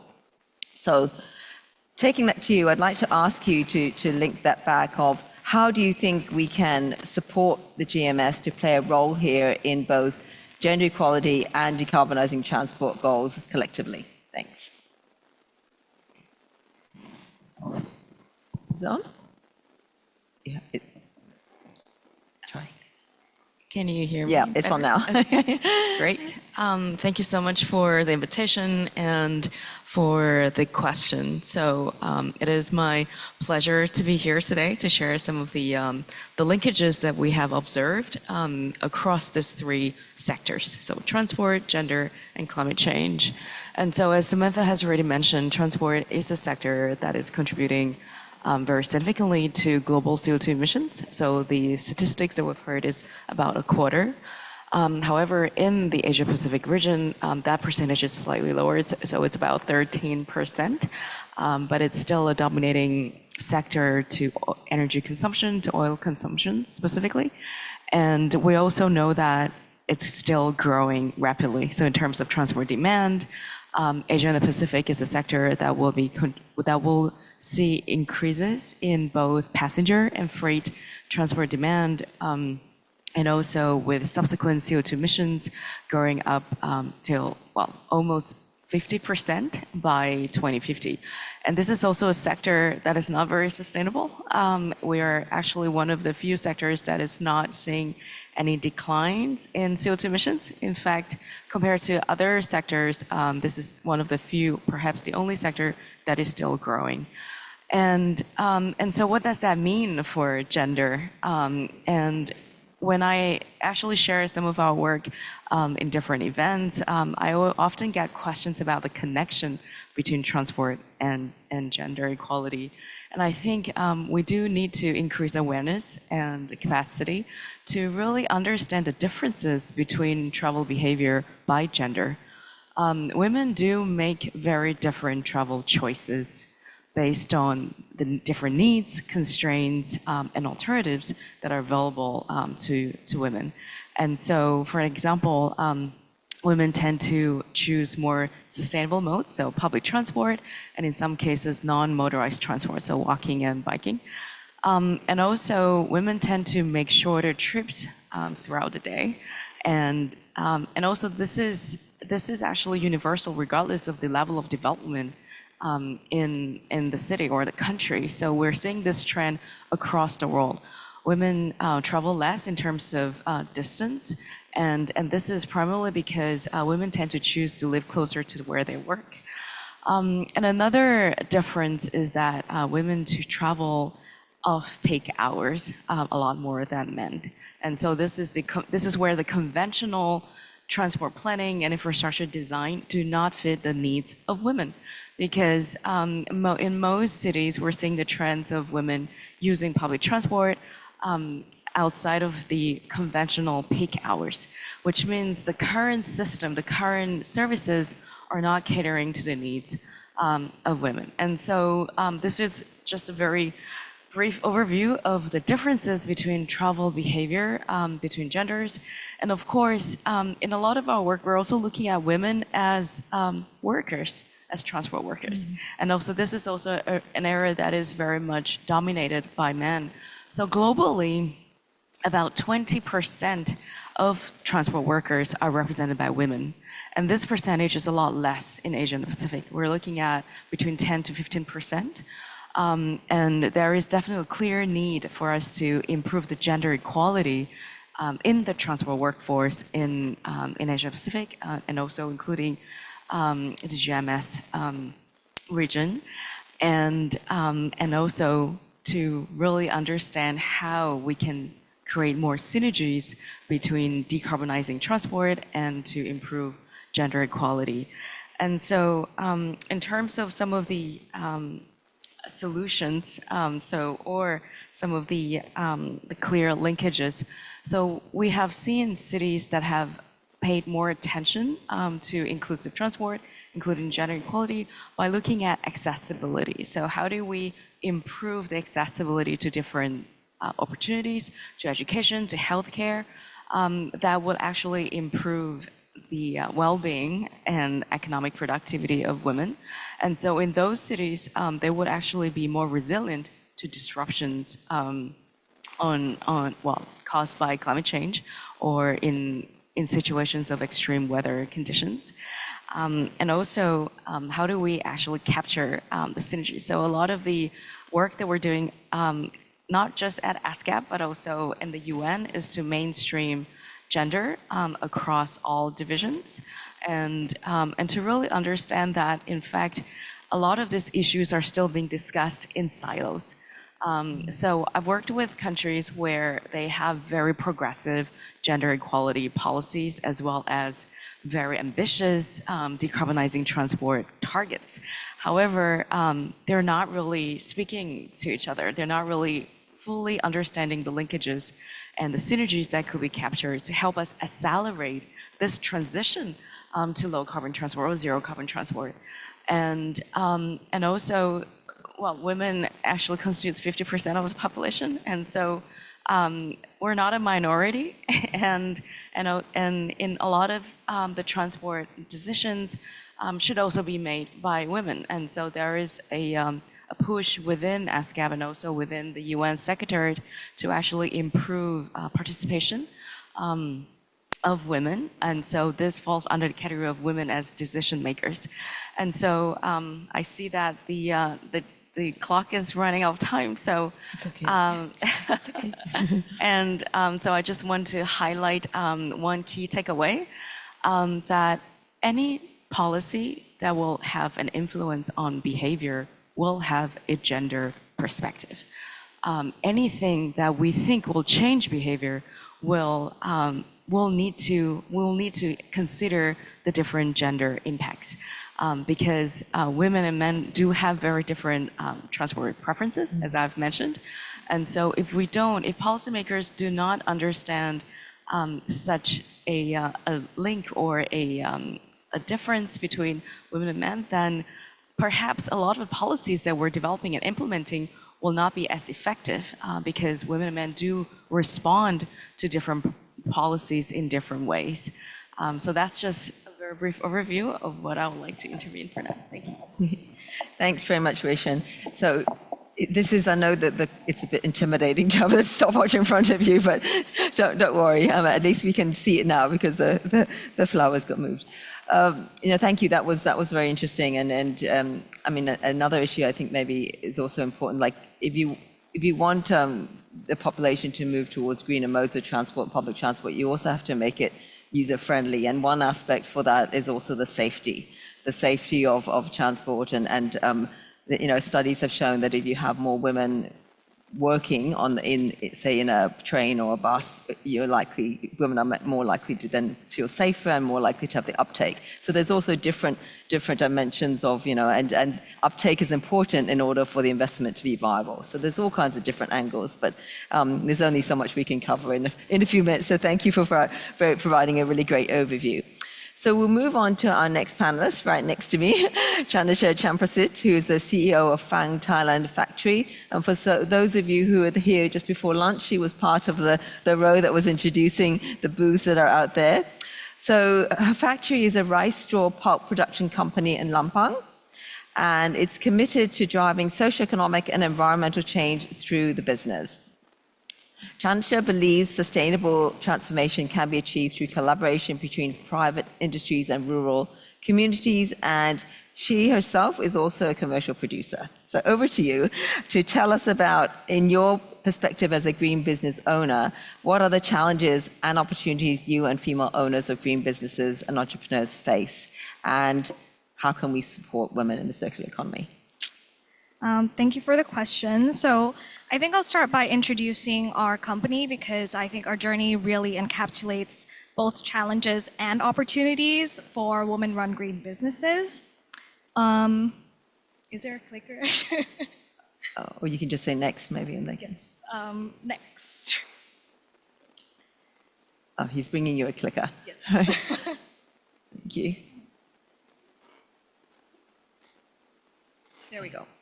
Yes, so we've recently transitioned into producing rice straw pulp for industrial use in paper making, material manufacturing, and pulp molding industries.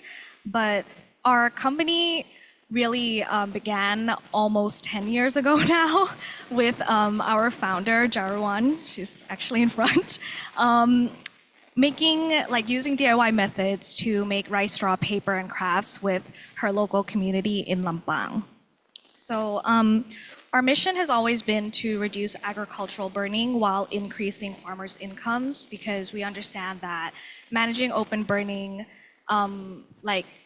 managing agricultural waste without open burning incurs additional costs and labor, which most of the farmers can't afford.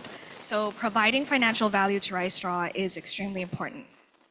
On top of that, where our factory is based is also primarily made up of farming households. So that means that after the rice harvest, many of them are out of work, women especially, because men can opt to take up, labor or construction jobs elsewhere. This is why our workforce has always been primarily made up of women because craft making can provide them with additional income during the off seasons. What's really interesting is that once these women kind of realized the value of rice straw and rice straw products, we began to see an organic shift in mindset amongst the villagers who started to view rice straw as an valuable byproduct or like commodity rather than waste to be burnt. Because they are, the primary homemakers, they do have like a key influence on choosing farming practices. So that was definitely a big milestone for us.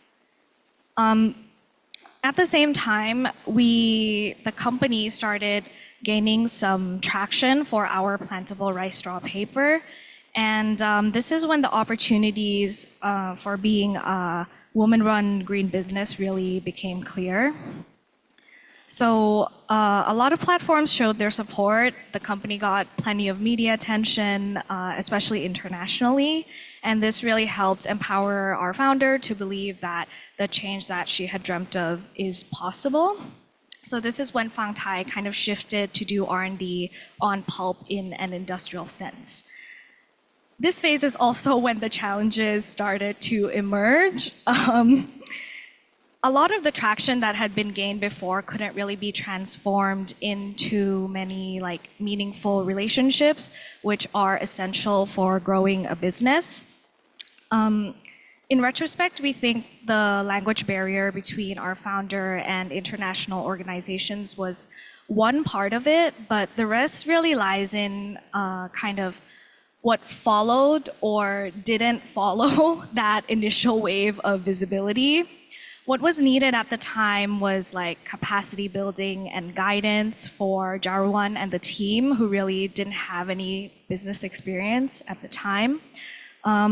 With agricultural pulp also being a new material, it was already really difficult to breach the market. And, I think we all know how difficult it is for startups to kind of transform into more formal ways of operating. The company Phang Thai was put on a really big stage, like many big stages, as you can see here. But the image was really in contrast with the people of Phang Thai. That's why I think, in ensuring that green businesses or community-led startups survive and thrive, we really need to be looking at breaking socioeconomic barriers. Our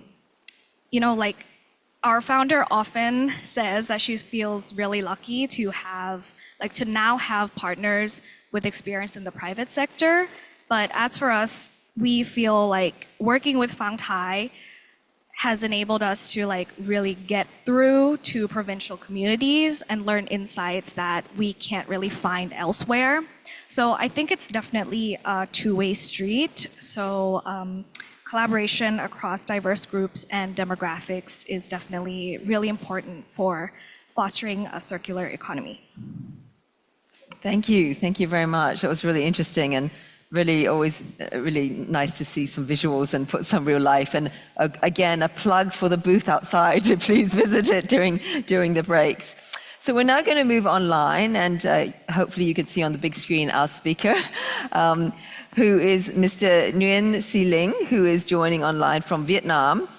Unfortunately, he couldn't be with us today. He is the head of the Department of Climate Change and Global Issues at the Institute of Strategy and Policy on Natural Resources and Environment, which is a think tank under the Ministry of Natural Resources and Environment in Vietnam. He has more than 20 years of experience working on the environment and 10 years specifically on climate change in Vietnam. So he's an expert in climate action planning for national and subnational levels. And he's also a key member of the Technical Task Force for Gender Equality and Social Inclusion under the Vietnam National Plastic Action Partnership. So Dr. Ling, can you please share with us how Vietnam is approaching women's empowerment and climate change through its policies, and how can gender and climate change policies support or hinder green and circular economy, including the participation of women? Over to you. We can see you and hopefully hear you loud and clear on the screen. Yes, thank you very much, Mr. Moderator. Can you hear me clearly? Yes, we can hear you. Yeah, thank you very much. So my apology for not being able to join with you in person in Bangkok, Thailand. I know that in the conference room will be more interaction between the different speaker and panelists. Come back to your question. In Vietnam, we had a quite comprehensive policy framework, both on the gender equality and climate change. But we also think that because in 2006 we had the law on gender equality, we also had national strategy on the gender equality, and especially we had the law on formulation of legal document in 2015 that require all the legal documents should be carried out the gender assessment and gender equality mainstreaming. But when we come back to climate change, actually climate change is quite like emerging issue like both adaptation and mitigation. In 2021, which is funded from the UNEP and UN Women, we carry out a study about the gender equality and climate change policy, and we found that there are differences between the policies that focus more on adaptation or the area. For example, in agriculture, it's more gender consideration in the policy document compared to another one, and also if the policy is supported by the international organizations, for example, like NDC of Vietnam in 2020, the gender issue had been mentioned, highlighting the different impact of climate change to men and women. I think that is a starting point. But if you look at the policy document, it's very difficult to identify whether gender had been mainstream or not. So we had to come back to the process of formulation process of the policy, and we found that there had been change in terms of the women participation in the policy formulation process. So I believe that the participation of the women and the people working for the women to empower them through the policy formulation discussion is a main approach that to help Vietnam to empower the women through climate change, especially for, as I mentioned, at the NDC and also the climate change adaptation policy of agricultural sector.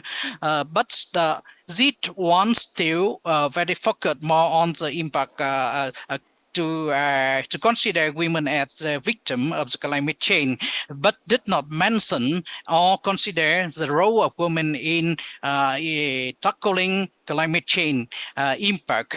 So I believe that in the next phase and the near future, I think that identification of the role of women and contribution of the women in implementing climate change policy activity, policy objective is really important one.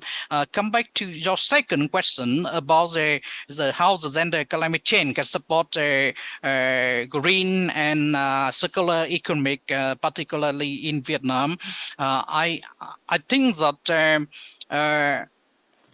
gender had been mentioned separately, as I mentioned in the law on gender equality, but come to the new emerging and new trend, for example, green and circular economic, they should be a part, not the victim, but also the contribution in entrepreneurs or maybe innovator in terms of like providing the business, green business model, or maybe the projects that lead to more greening, as some our panelists in the previous section had mentioned about the role of women and in the transportation sector, for example. So I believe that the women should be considered as the innovator and also the actor to implementing the climate change policy and also the green and circular economic, because they are a part of the labor force, the part of the implementer to that policy. So we should like look at the gender issue at the collective and also at the parts of the policy, as it should not be separate in another separate in order to achieve the national policy on green and circular economic in Vietnam.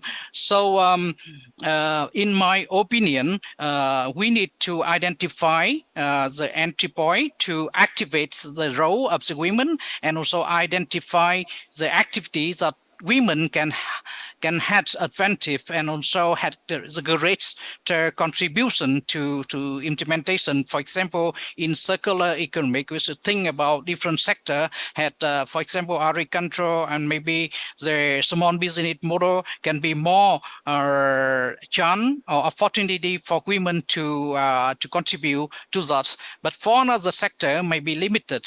And I know that our speaker to provide around the role of women in the STEM or the industry and technology, also really important one, but also looking at the disadvantage and advantage of the women in implementing the policy at a different scale. I think that they are more confident and also more impact on the small and medium size compared to the big size or maybe at the larger scale of application.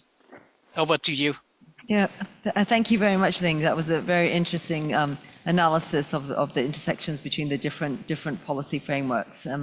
Please stay on the line because I'm sure we might have some questions directed to you later. But your last point about STEM was, again, a really good transition back to our speaker at the beginning. So in the beginning, Sophia, you talked about women in STEM in Cambodia and the challenges there. So after having heard the rest of this panel and some of the key challenges and perspectives, within that context, how do you see the existing and future opportunities in Cambodia for enhancing women's roles in climate action? Thank you for the question again, Samantha. There's one thing I didn't tell you in my presentation. There is a women advantage in education in Cambodia. I mean, currently, girls attend school, have higher rates of participations in school systems and better performance. So they achieve better in the school system now, overall. But then when it comes to university, fewer of them than male go to the STEMs, which we consider as to be more innovative or produce more innovations. They are less in there. So they are more inclined to go to social and humanities areas, but less in engineering and other natural science area. So I think there's a big opportunity in the future. And as my presentation shows, the barriers, the key barriers, two key barriers is number one, information access, and number two, parental influence. So what we might do around this information access is really, awareness raising, giving more information or role models in the science or in the science careers, or maybe startup or women entrepreneurs as role models would take them forward. And then, again, coming back to the parents' influence, as I say, more freedom for the boys, but less freedom for the girl in terms of decision makings. So dealing with gender issue, especially with education, is not really with the girls themselves, but also with the parents. We need to work with the parents. That's in the education. Very similar trends when it comes to employment.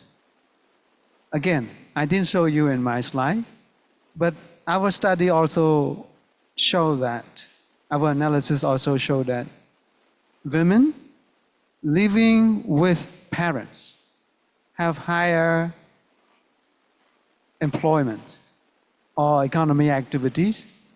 Also for self-employment, which we can get it as an entrepreneur, real activities, engagement are also higher for women when they live with parents.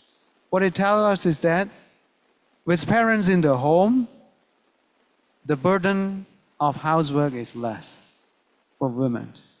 Because as our social practice, no matter, women, even though they become very successful in the business, or maybe they are engaged in employment, they never forget or never detach from their domestic responsibilities. So again, I think adapting more like women-friendly family policies or practice would help them a lot. For example, in the case of Cambodia, as we see, a large proportions of firms are micro or small enterprises where women are the head, are led by women. And all of them, share or maybe still take over, be completely responsible for domestic work. So, having them at, making the workplace more friendly to them, but again, making the home more friendly to them. In a way that they have more freedom from household chores. For example, in supporting or investing in maybe domestic technology like washing machines. Of course, I'm referring to the vendors or micro business where in the lower tier of the economic ranks. Investing in household equipment that helps save time for women would also, I think, promotes women participation in innovation as well as in business. Thank you. Thank you. Thank you for sharing that additional perspective. One important part of the equation, though, is also getting the men to do more of the care work, because I think that's shifting that transition as well. Okay, so I know that we're a bit short on time, but I wanted to give the panelists sort of one more quick round. We have heard coming through in a few of the different themes about some sort of disconnect or silos that are coming up. So silos between at policy level, between climate and gender, the need for different actors to collaborate and coordinate more. I mean, we really need a collective response. So if I could maybe just do a quick round, maybe in the order that we spoke, and ask all of you, what are some ways do you think we can enhance collaboration between key players, governments, businesses, civil society, development partners, and others, to really advance women-led climate innovation, and what role can the GMS play in all of this? So maybe start with Katarina. Thank you. So I would say, first of all, already what we're doing right now, I think it's very valuable and very important, really bringing different stakeholders together, public sector, private sector, civil society, and really reinforcing the message that countries don't need to choose between sustaining economic growth and reducing emissions, and really emphasizing how important it is to put women on the front and center of designing solutions. I would have two suggestions specifically for to support, women climate innovators. One, and I think I go back to what was discussed in the first panel, is really facilitating access to finance for women climate innovators. And I think one way to do that while enhancing collaborations is also startup competitions. They've become very popular, and I think the reason I like them is because they bring together so many different people, because it's a long process. It goes through many different stages, and if you plan it well, you can bring different people from, again, different sector, public sector, private sector, and so on. And while you prepare enterprises, you actually build a lot of champions and a lot of learning. So it's very good for raising awareness and making sure that everybody understands why it's meaningful to do that. Now, as it was mentioned, innovation is expensive. Innovation takes time, but it has a lot of positive externality when we're talking about climate innovators. So I think there is a role to play for government to support this innovation. So this is also a call for some of these startups to provide financial advice. So it's also how much to raise, what type of capital to raise, understanding everything, and also make sure that the award prizes are worth their while, so compensate for the time and effort. And the second suggestion is gender-responsive procurement. So that is also really, so fundamentally, gender-responsive procurement is when you add gender considerations to procurement processes, really to support women-owned businesses. And it can be either deciding that the percentage of the budget goes for women, or asking larger bidders to make sure that they include women-owned businesses in their supply chain and so forth. And this requires a lot of collaboration and a lot of dialogue between the private sector and the public sector. So I think this is where a lot can be done. There is still very little experience, so it would also be great to hear more from people that have gone through that. Thank you, Katrina. Wei Xuan, your turn. Thank you. So I just want to use an example at ASCAP. So regional cooperation is, in fact, one of our core functions at ASCAP. And so at the end of 2021, we've actually had a ministerial conference for transport, where our transport ministers adopted a regional action program for sustainable transport development 2022 to 2026. So it's a 5-year program. And in that program, it was the first time when inclusive transport, including gender equality, was included in the regional action program. And so over the past few years, we've actually developed a series of initiatives and projects to really help implement that specific thematic area, focusing on inclusive transport.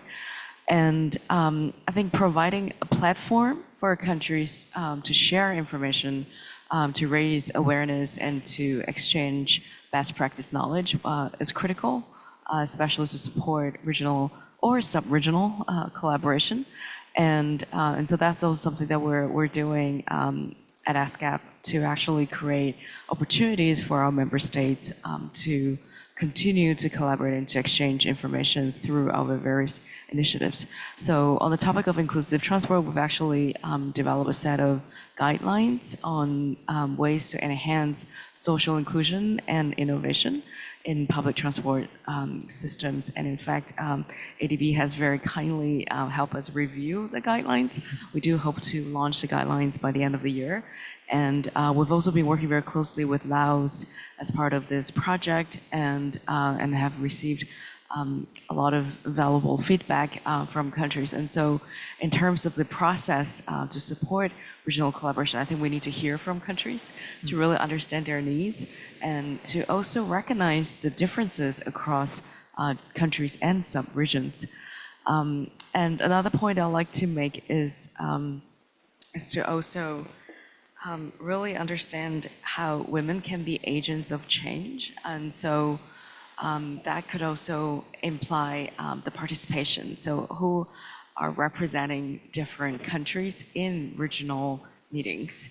Are we actually hearing from women? Are their voices being reflected in a lot of decisions that we're making as a region or as a country? So I think that those could all be integrated into the process itself or a mechanism that can further encourage regional collaboration. So thank you. Thank you for that regional collaboration perspective. The Chancha, what few last thoughts from you? Yeah, so for this question, I'll be answering through the lens of women in agriculture because that is one of the most climate vulnerable sectors. In Thailand, there's about a 50-50 split between women and men in agriculture, but women specifically are more involved in small-scale farming, which accounts for about 80% of Thailand's agricultural landscape. Especially with male labor out-migration, rural regions are experiencing the feminization of agriculture. Women are becoming more of the key kind of influencers on farming practices, as well as still being primary homemakers. So they really have a lived knowledge of local ecosystems and sustainable resource management, but I think a lot of them don't really realize the value of their insights because knowledge is often equated to formal education, which many of them don't have. So I think we need a very patient and culturally sensitive approach in order to empower them and really get through to them, also to understand what empowerment means for them, because it might mean a very different thing from when we're talking about it. I think a good starting point would be pushing for more women leaders at local government levels because they are at the front line in regards to the livelihoods of rural communities, and also gender mainstreaming, as everyone has said, to make sure that policies better accommodate the different roles of both men and women, especially in rural communities. I think compared to the private sector, there's only around 17% of women leaders in the ordinary civil service. In the private sector, there's around 30% in management positions. So I think by increasing this, there could be an increased sensitivity in communicating with villagers specifically, and also promote more relevance in terms of field efforts and activities. I also think that a lot of farmers have been made to feel like they have to forsake sustainable practices for a perceived financial security. For example, chemical farming or monoculture farming in areas that it might not suit the context or scale of the farm. And for this, I think we really need to understand their struggles in order to be able to integrate sustainability into the provision of their basic needs. I think, as some people have mentioned, having gender disaggregated data is really important because if we're able to distinguish the kind of different roles that men and women play, we'll be able to better support their livelihoods. All in all, I think we need a bottom-up approach to ensure that women can drive climate adaptation efforts. I think a lot of women naturally already have this role, especially in rural communities, but we do need to formally recognize, reward, and support them as well as their contributions so that the practices can both be sustained and enhanced. Thank you. Thank you very much for providing us that community perspective. So 2 more quick insights. So we're going to turn to you now. Are you still with us, Dr. Ling, online? What do you think are some key things that need to happen to enhance collaboration? Yeah, thank you. I'm still with you here. And I believe that, as I mentioned, the climate change and gender are growth-cutting issues that requires a collective effort, as you mentioned. So I think that it's really important to mainstream the gender into the development policy, including climate change policy. But what to mainstreaming, it's actually very much depend on the level, whether it's a national level, subnational level, or even at the enterprise level. And I believe that it's really important to including in the every level of the activity or intervention. For example, at the national level, we should think about what gender issue gender consideration should be mainstream. And I believe that at the enterprise or maybe organization level also really important to include it both gender and climate change in the business activity. Even at the family level, it also need to be a consideration of the gender differences and also mainstreaming gender into decision making. As some people mentioned about the freedom of the selection of the job or